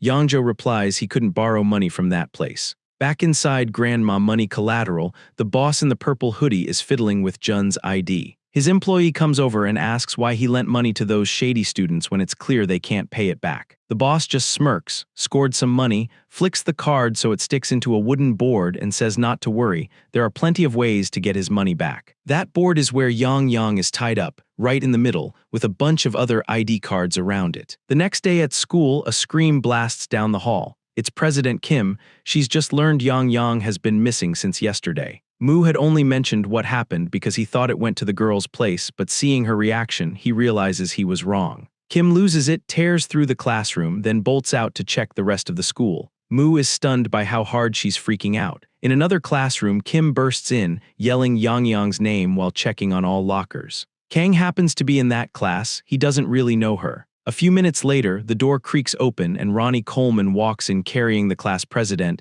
then tells her to go straight to her seat and stop causing trouble. She turns around upset and tells Mu she searched the whole school but still can't find Yang Yang. Mu stays calm. He already knew it wouldn't be at school. He says he lost it after the arena, not here, which makes Kim snap and ask why he didn't say that sooner. Mu lays the hand-drawn map on his desk. Kim recognizes it as the one she drew the other day and gave to Yang Yang to help him find the arena. Mu points to the spot where he last saw it. Kim grabs the map and runs for the door, but Ronnie Coleman spots her and sprints after her, and catches her in seconds. She begs him to let her go just this once, but he refuses and brings her back again. Mu's mind's elsewhere anyway. He's stuck on his unfinished fight with the top 3 Godori members. Every time he gets close to finishing it, someone interrupts, and he can't stop thinking he needs to do something about it. The problem is his body's in rough shape, which annoys him. Sure, he only pushed a few muscles for a bit, but now everything aches, and like always, he loves the pain because it makes him get to fight fiercely. He wants back in the ring to finish it, but he needs another healing orb, and to get that, he has to find Yang Yang first. The school day ends, and when the bell rings, Kim grabs Moo's hand and drags him out immediately. They hit the stairs and bump into Kang. Kang recognizes Kim and asks why she's rushing. Kim says Yang Yang has been missing, but Daljun cuts in, complaining she can't find her wallet. Kim suddenly asks if Jun is Kang's girlfriend, and both of them shoot it down fast. Kim apologizes, then starts begging them to help her find the dragon. She treats it like her own pet. Moo explains it used to be huge but shrank to a small size and adds more details, then realizes everyone has already wandered off and no one's listening. He stands there a second, feeling left out, then shrugs it off. He'll focus on training and recovery while the other three search for his assistant, perfect outcome. Meanwhile, in the school bathroom, Yangjo's on the toilet gambling on his phone. There's a loud bang as he headbutts the stall door from excitement. He didn't lose, actually the opposite. On his last try, he hits the jackpot and lands what looks like a massive reward. Yangjo is over the moon. He started picturing what he'd do with the money. He could finally pay off his debt before interest kicked in, and decided to cash out right away before he did something dumb. But when he finally hit the claim button, something was off. He tried again and total scam. He couldn't pay out. 6 days later, we're back with Moo. Instead of helping search for Yang Yang, he stands in the middle of the hallway, staring at Ronnie Coleman with that signature creepy grin, itching for a fight. Meanwhile, President Kim and Daljun have been running a full-on search all week. Even Kang helped where he could, but there's no trace. Kim and Daljun finally sit down to rest. Kim apologizes for dragging Daljun into this, especially because she is a senior, but she just smiles and says it's fine since she doesn't study anyways. Even so, Kim's fed up with Moo for not helping at all when it's his dragon in the first place. Kim offers to grab her a drink and tells her to relax. As soon as Kim walks off, a suspicious man steps up behind Daljun with her ID card in hand. A few minutes later, Kim comes back with a bag of drinks and other stuff, and she finds Daljun's seat is empty. A few days earlier, we saw Moo acting weird in front of the big teacher, but he wasn't trying to provoke him or pick a fight. Honestly, he was just impressed by the guy's build. He even touched the teacher's chest and said he must have been working that area a lot recently. The teacher almost pointed out how informal Moo was talking, but since Moo praised the effort he'd put into those muscles, he let it slide. Then Moo casually announced he was joining the teacher's training session, like he didn't need permission. Cut to the guy running the pawn shop. He is holding Daljun's ID card. Daljun showed up and yells at him to hand it back. He glares and says they have it because she left it as collateral when she borrowed money. Daljun is shocked and insists she'd never been there or borrowed anything. The secret boss with his ugly purple hoodie steps in, slams the desk, and demands to know why she was pretending not to remember when it was time to pay up. Realizing arguing wouldn't help, Daljun asks how much she needs to pay to get her ID back. The clerk said it was 550,000 won total, with 50,000 won of that as interest. Daljun tries to act cool and says she could pay soon. It isn't even that much. Then the enforcer drops her ID into a drawer and tells her she has 1 week before they will come looking for her.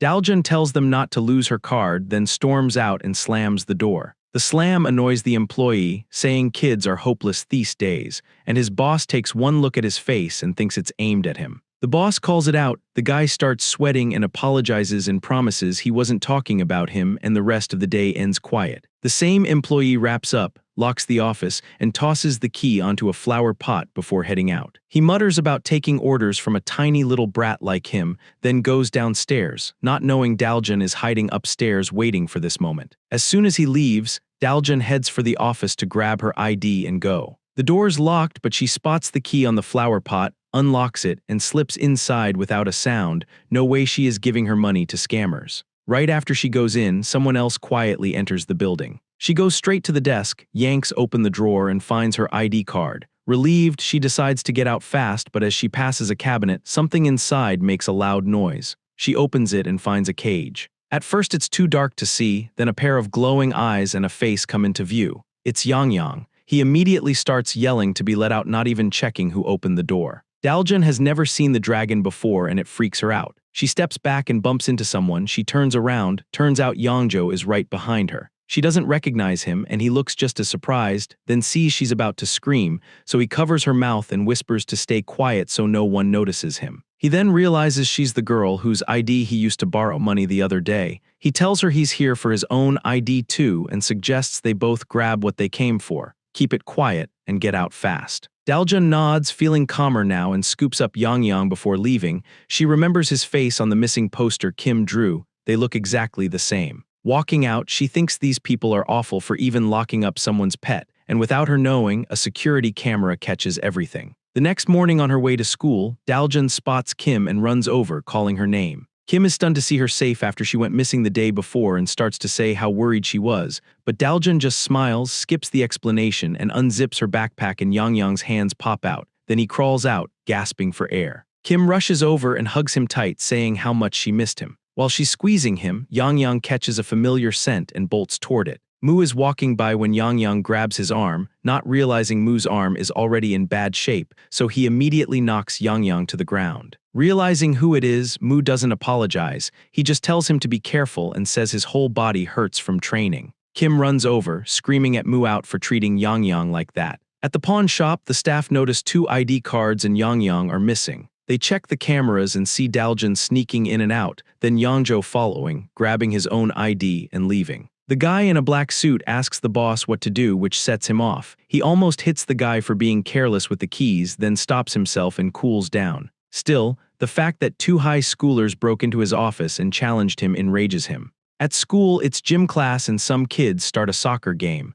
One excited kid winds up for a shot, not realizing Mu is right in front of him. Mu doesn't flinch and lets the ball smash him in the face. He takes it and ends up with a bloody nose. The ball drops and Mu charges the bald kid who kicked it. Before he can react, Mu reaches him and punches him in the stomach. The kid goes down and Mu stands over him, and the other students rush in. Before that kid gets neutered too, the students rush in and the teacher on the other side finally notices something's wrong. Mu is actually having a blast. He wonders if this is what physical education is like and calls it fun. Kim and Yang find a quiet spot. She hands him her old phone and says he can text or call her if he needs anything. Since neither Mu nor Yang have a phone, she figures he should keep it so they can reach each other. Yang stares at the phone. He clearly doesn't get it. She's about to start from the basics when he locks onto something behind them, Lee's old bully, still glued to that stupid gambling game, as usual, losing his money. Yang recognizes him as the guy who kidnapped him and kept him locked up. He drops the phone and sprints over.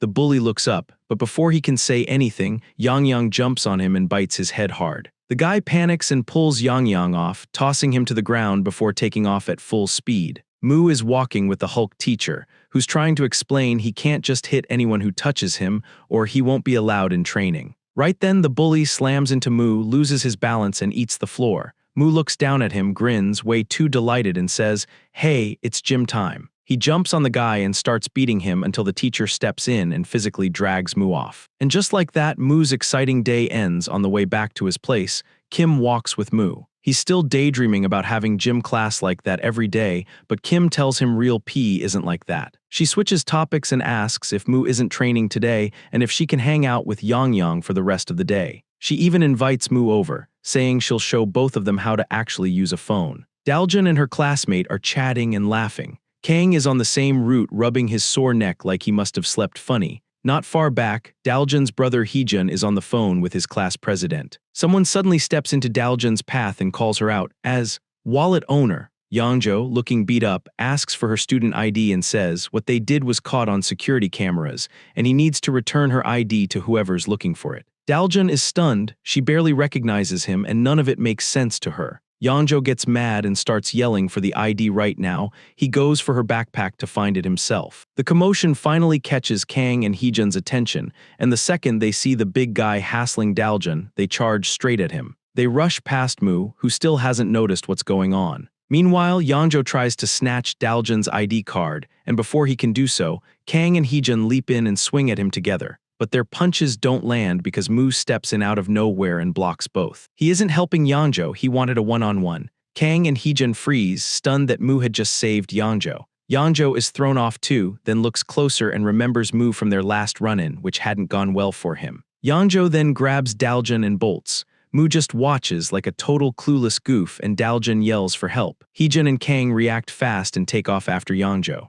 Mu sees them chasing, he figures they are after the same fight, so he runs too, shouting to fight him first. Yangzhou ducks into an alley to shake them, they all follow and he ends up boxed in. Kang recognized the place, the same alley where he and Mu first showed up when Daljun was being held captive. Yangzhou drops Daljun off his shoulder and she hissed the ground. He tossed his backpack, squares up, and dares all three to come at once. He figures they must be the three bully hunters who ran from the fight earlier. Mu steps forward and says he'd fight Yangzhou alone. Heejun shoots Mu a look and starts yelling. He'd only met this guy a few times and didn't even know his name, but one thing was obvious to him. Mu was just messing around. Heejun, looking fed up, asks why Mu blocked their attacks earlier and asks if he will take responsibility if Daljun gets hurt. Mu can tell he's mad, but instead of apologizing he says, "I'll fight you after I'm done with him." Right then, a hand lands on Mu's shoulder. He squeezes hard, pain shoots through Mu, and Mu turns and yanks free, then Yangzhou grabs him again with a different plan.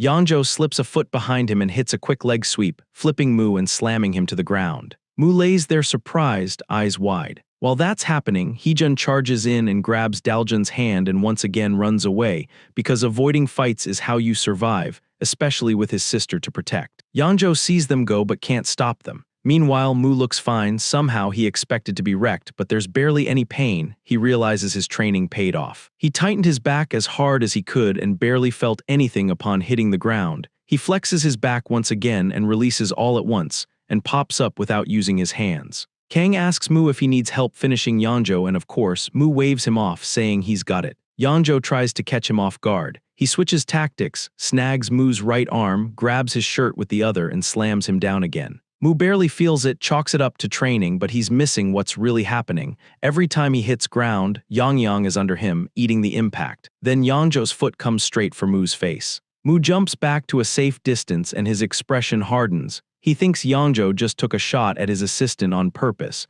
and for once he actually cares about Yang. He charges in, unloads a flurry of punches, not giving Yangzhou a second to breathe. Yangzhou can only cover up while the hits keep coming. Mu keeps swinging and Yangzhou wonders how someone that light hits that hard. Realizing he's about to lose control with Mu rushing in, Yangzhou plays his last card. He rushes in to body slam him with his full weight while asking who the hell Yang is. Mu's grin vanishes as he reads it. Yangzhou's is like a boulder flying at him. Mu plants his feet and meets Yangzhou head-on, ready for the hit. But the size and weight gap is brutal. Yangzhou shoves him back and tosses him aside. Yet Mu lands near Kang without a scratch. Kang, who's been calmly watching, asks again if Mu needs any help. Mu declines, hands Yang to him and puts on a brave face but has no idea how to handle a guy that big. He gets an idea. He should be aiming for weak spots. There is no rock his fists can't break. So he dashes to Yangzhou's blind side and cracks 2 quick shots into his weak spots. Yangzhou spins around, but Mu's already hopped to the other side,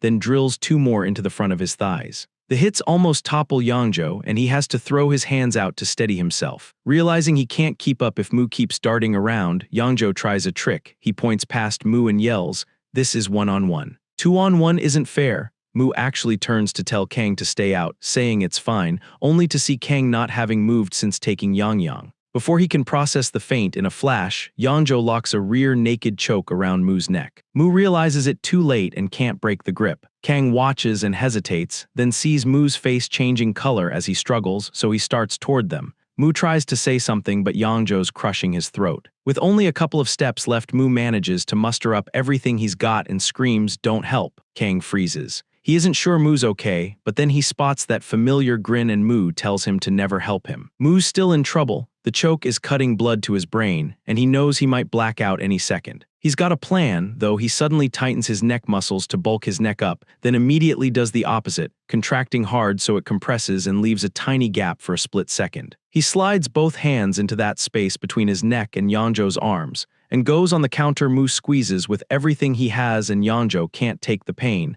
and Mu slips free. Yangzhou only gets angrier, which makes him easier to read, especially since he's already in rough shape. Watching him, Mu could tell Yangzhou was at his limit. He looked like he only needed one clean shot in the right spot to fall apart, and Mu clenched his fist, ready to finish him. A few days earlier, Mu had been training with the Hulk teacher. He told him form was everything and showed off heavy squats, got under the bar, lifted it, and went up and down, telling Mu how great it felt on the legs. Mu watched the teacher's leg muscles and studied his movements. After racking the bar and taking a short breather, the teacher saw Mu walk up to try it. He was shocked and asked if Mu was serious, especially with all that weight on. But Mu lifted the bar off the rack and took a step, and while his face stayed calm, his legs wobbled and even bowed out. Realizing Mu really meant to squat that load, the teacher tried to talk him out of it. Mu didn't listen. He wasn't being reckless. He just had a different approach. Mu was a master of muscles, though master doesn't even begin to describe it. Mu could control his body in any way he liked. He mastered a technique that let him boost any muscle group whenever he needed it. He was able to distribute muscle fibers as he liked. With that, he can pull off things normal people can't, like smashing a building as big as the pyramids of Egypt with one punch. He hasn't used it in a long time, mostly because he hasn't needed to. But right now, that technique is more effective than anything else. Back then, right in front of the teacher, he shifted his arm muscle fibers down to his legs and cranked out squats faster than the teacher. Now he moves the fibers from his left arm to his right, bulking his right arm up. Kang watches and asks if he's okay, and Mu just glances at him and remembers the move Kang used when they first fought in class and decides to copy it. He mirrors Kang's technique and throws a heavy shot to Yangzhou's midsection, going for power over speed. Yangzhou brings both hands up to block, but the punch blasts through his guard and knocks him out, shattering the massive boulder into pieces. Mu stands over him, feeling good about dropping a guy of his size, then realizes he won. Like with his last opponents, he tears off a piece of Yangzhou's ear and marks him as neutered. Heejun and Daljun are heading home. Heejun asks if she knows why that guy keeps coming after her. Daljun apologizes for dragging him into it again, then starts from the day he first stepped in to save her from those thugs, and how she dropped her wallet as they ran. She explains that her ID somehow ended up at a pawn shop and tied to a 550,000 won debt in her name. No matter what she said, the owners wouldn't believe she wasn't the one who borrowed the money. She tells how she managed to get her ID back and while trying to get away ran into Yangzhou. After hearing all of it, Heejun is furious. He calls the class president, polite even while raging, and says he won't be at today's meeting. At the pawn shop, the boss and his employee are chatting when the door slams open and Heejun storms in. The annoyed boss turns, and Heejun nails him with a punch, then keeps swinging while the employee in the black suit is shocked and secretly rooting for Heejun to see his bully boss finally getting beaten up. Still, the guy grabs the phone and calls for backup. Two huge guys rush in from the next room to block Heejun and to put him down. Heejun stares them down, not scared. He's usually calm, but the dangerous side of him, tied to the demon he hates, starts to surface, and he doesn't even know it yet, however his blood runs through his veins. The door they'd kept locked to keep the noise down is now hanging open after one of the big guys gets thrown through it. Heejun dropped the whole crew and barely got a scratch. He asked why they were shaking down his sister for money when she never borrowed a thing. The guy in the purple hoodie tried to warn him about messing with them, but Heejun doesn't care. He tells them he'd come back and make them pay if they ever go near Daljun again, then walks out. Their boss feels the same, swearing he'd make Heejun regret it. Kang and Mu are walking. Mu is still riding high off the Yangzhou fight, while Kang just stares and finally asks how Mu made his arm puffed up like that. Mu grins and shows him, shifting muscles from one arm to the other. Kang watches the whole thing, tries to replicate it, and of course fails. Mu tells him he hasn't yet learned to communicate to his muscles. Each one's different, so he needs to listen to them one by one. He breaks it down more. If you figure out each muscle and get them working together, you can make them do what you want, and you can control them however you like. Kang just looks more lost and keeps trying. Yang finally speaks up, asking why Mu was handing over his secret techniques. Mu shrugs and says if Kang gets stronger, it'll make things more interesting, and he needs tougher opponents to level up and get better faster. On top of that, Mu needs to get strong enough to stand a chance against Lucifer. Yang says the earth barrier around his territory was solid and Lucifer couldn't break it anyways, so there was no rush. Mu, however, is confident Lucifer would find a way and he wanted to be ready. He said from now on it's nothing but training. Cut to the boy in the purple hoodie getting called in by the real boss, his uncle. The kid explains everything was going very good, explaining his system of giving people loans, then luring them in and so on. The uncle just flashes his golden teeth and tells the boy his tongue is getting longer, and asks if he is scared he won't hand him the business one day. Every business has ups and downs. Still, the uncle was disappointed he couldn't even keep a small pawn shop in line when he even assigned guys to watch his back. He let it slide for now, and let his nephew out. Meanwhile, on another floor, The three pawn shop guys who'd been beaten by Heejun were stripped and roughed up by the big boss's men for failing against just one high school kid. He hit the blonde one and told him to open his mouth,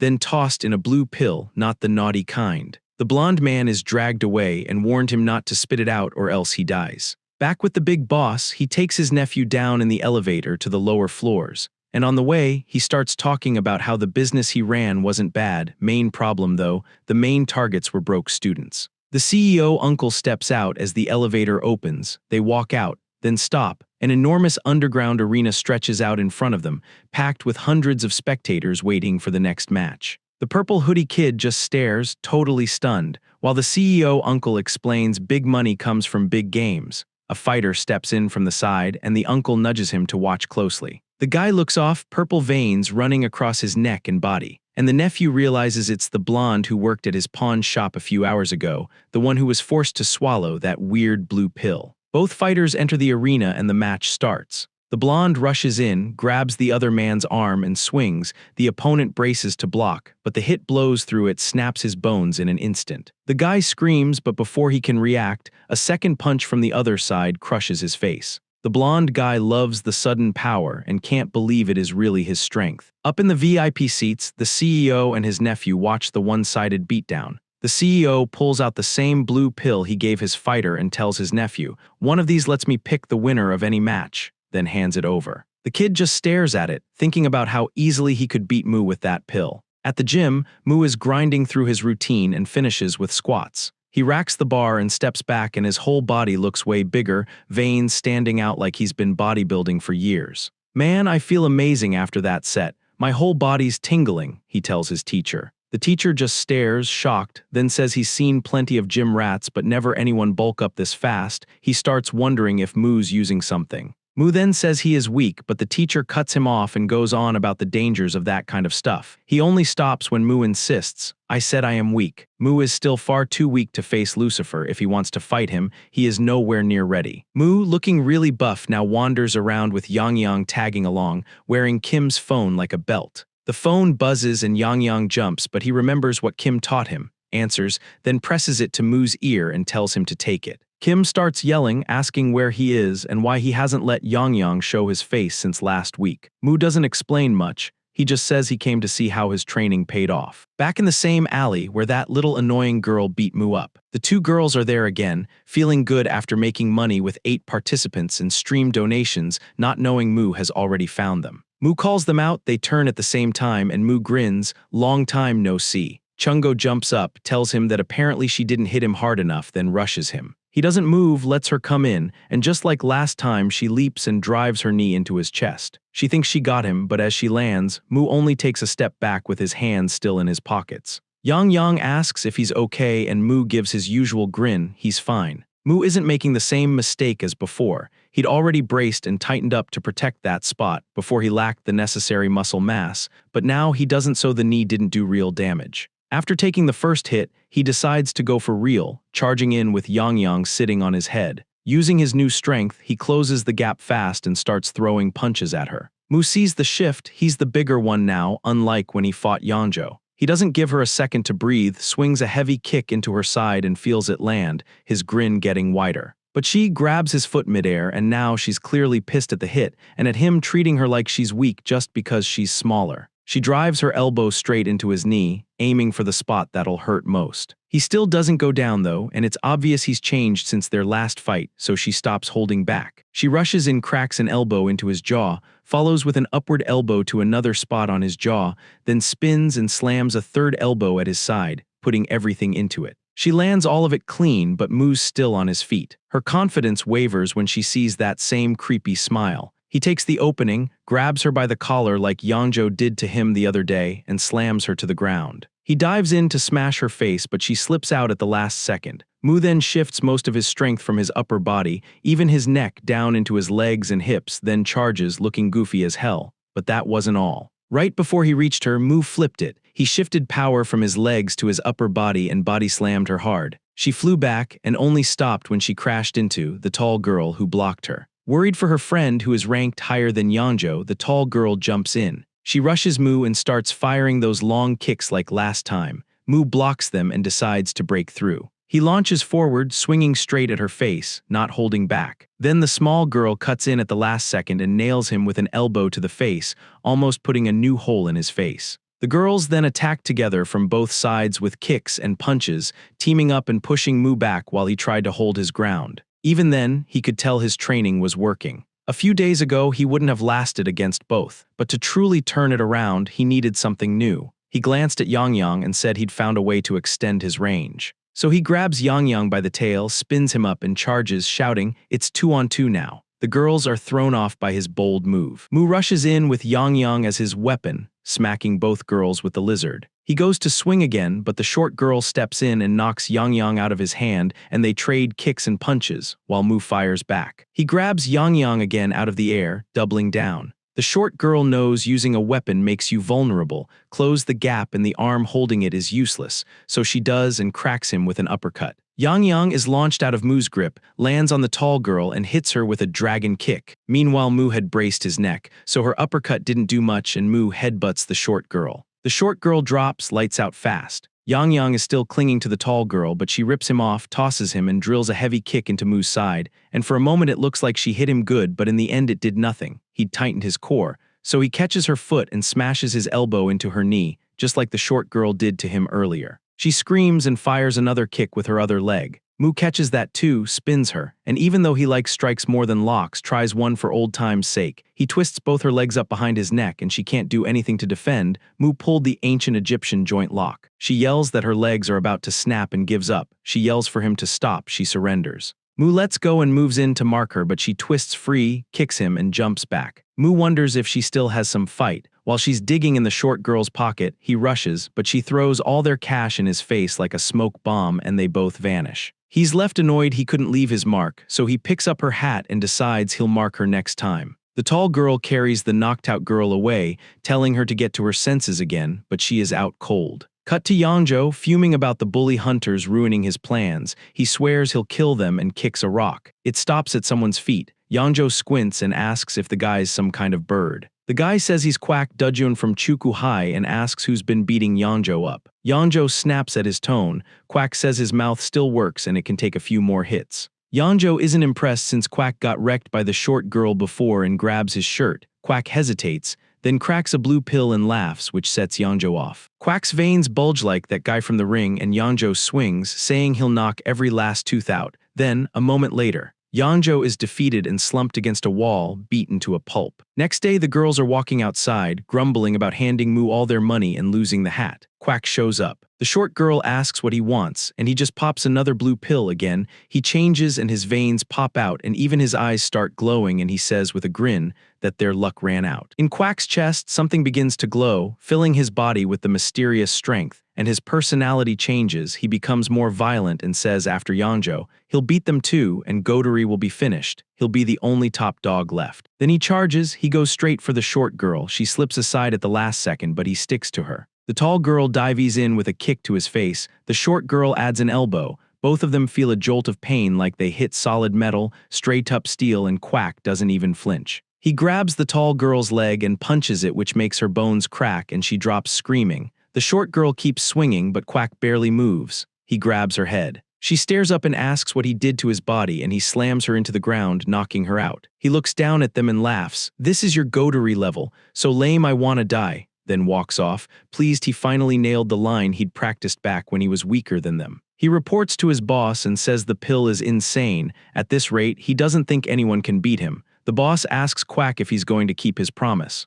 Quack says yes, bring whoever you want. Then he asks why the boss doesn't just take the pill himself, and the boss goes quiet. Flashback a few days earlier. The CEO uncle explains the pills. The stronger the boost, the worse the side effects. Your personality gets violent, and if you overuse it, sometimes people literally explode. Back to now, the boss gives an excuse about taking herbal medicine. Quack asks what that has to do with anything. The boss insists it matters, and they walk off. Mu shows up at the spot with massive calves, trying to figure out where those two girls' school is. He wants to follow up on their last fight. Next day at their high school, Mu talks with Kim. She says the girls are from Whistle High and sketches him a map. In exchange, she gets to keep Yang for a bit, and she's thrilled. When Mu makes her draw another one, she goes, "What are you, a boomer?" and tells him to use his phone. Mu heads out with Yang Yang. Yang Yang acts as his GPS, calling out where to go, and they get there. Mu looks around, spots the tall girl. She sees him too and notices the hat he brought back. She takes him to the school infirmary to the other girl's room.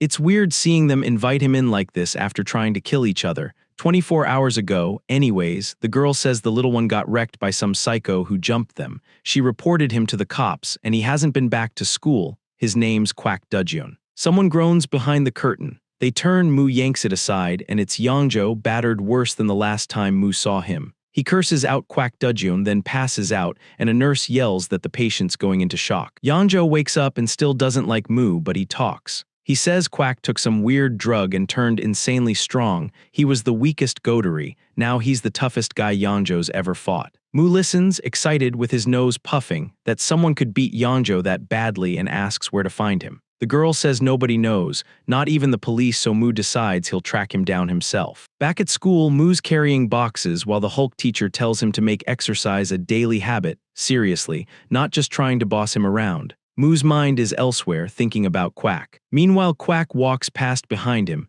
on the phone with someone telling him to be careful and stop announcing to the world he's on drugs. Kwak says it's already too late, goes upstairs, and heads to a classroom. He's been looking for Heejun, who's just chilling in class. Kwak recognizes him from the picture his boss gave him, pops a pill, storms in, and tells him, "You're dying today," then lifts a desk with the student still in the chair and hurls it at him. Heejun slips aside and the desk flies out the window. Nobody knows who the hell this guy is, and the students start saying they're calling a teacher. Heejun's wondering the same thing when Kwak rushes him and punches his left arm, slamming him into the lockers. The next swing buries Kwak's fist in the metal. If it landed, it would have been ugly. Heejun says this is self-defense and squares up. He drills Kwak in the gut and throws more shots. Kwak freezes and looks like the punches actually do something to him, then he laughs about the punches tickling. So Heejun uppercuts him and calls him a psycho. Kwak tanks it with his chin, says that one stung a bit. He grabs Heejun's hand and then tightens his grip, crushing his hand. Heejun writhes in pain while the class stares.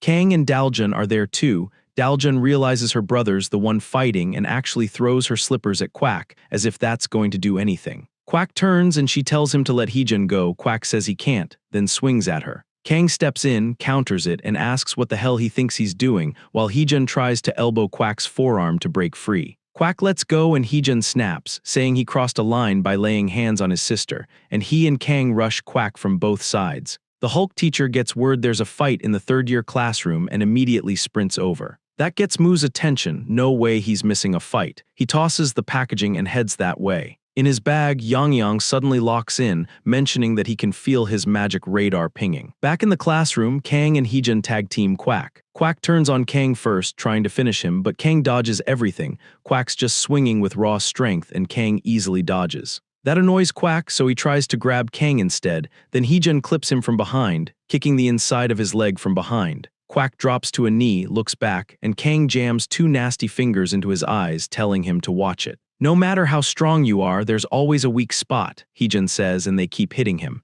Kwak gets fed up. He realizes he's losing and breaks away. He notices someone and sprints for the door. The students think he's coming for them, but he stops at his dealer and demands one more pill. The bald guy asks why he's exposing him in front of everyone. Kwak keeps begging for just one more. He swears he'll catch Heejun like the guy asked. Just give him the pill and he'll finish it, he insists. The bald guy gets mad that Kwak just outed him, with zero chill, and Heejun recognizes him as the same creep who tried to scam his sister. Noticing Heejun's death stare, the bald guy rams a pill into Kwak's mouth and tells him not to mess this up. Kwak goes, "No problem." Heejun steps in and says, "Don't ignore my warning. Keep bothering me and I can't promise what'll happen. I already told you at the pawn shop." Before he can finish mid-sentence, he's blasted backward, shocking Kang. Heejun crashes against the wall and then Kang gets launched too. The mutant powers up into a full purple monster. Daljun worries about her brother. She tries to get to him and Kwak reaches for her, but the buff teacher, Ronnie Coleman, grabs his hand,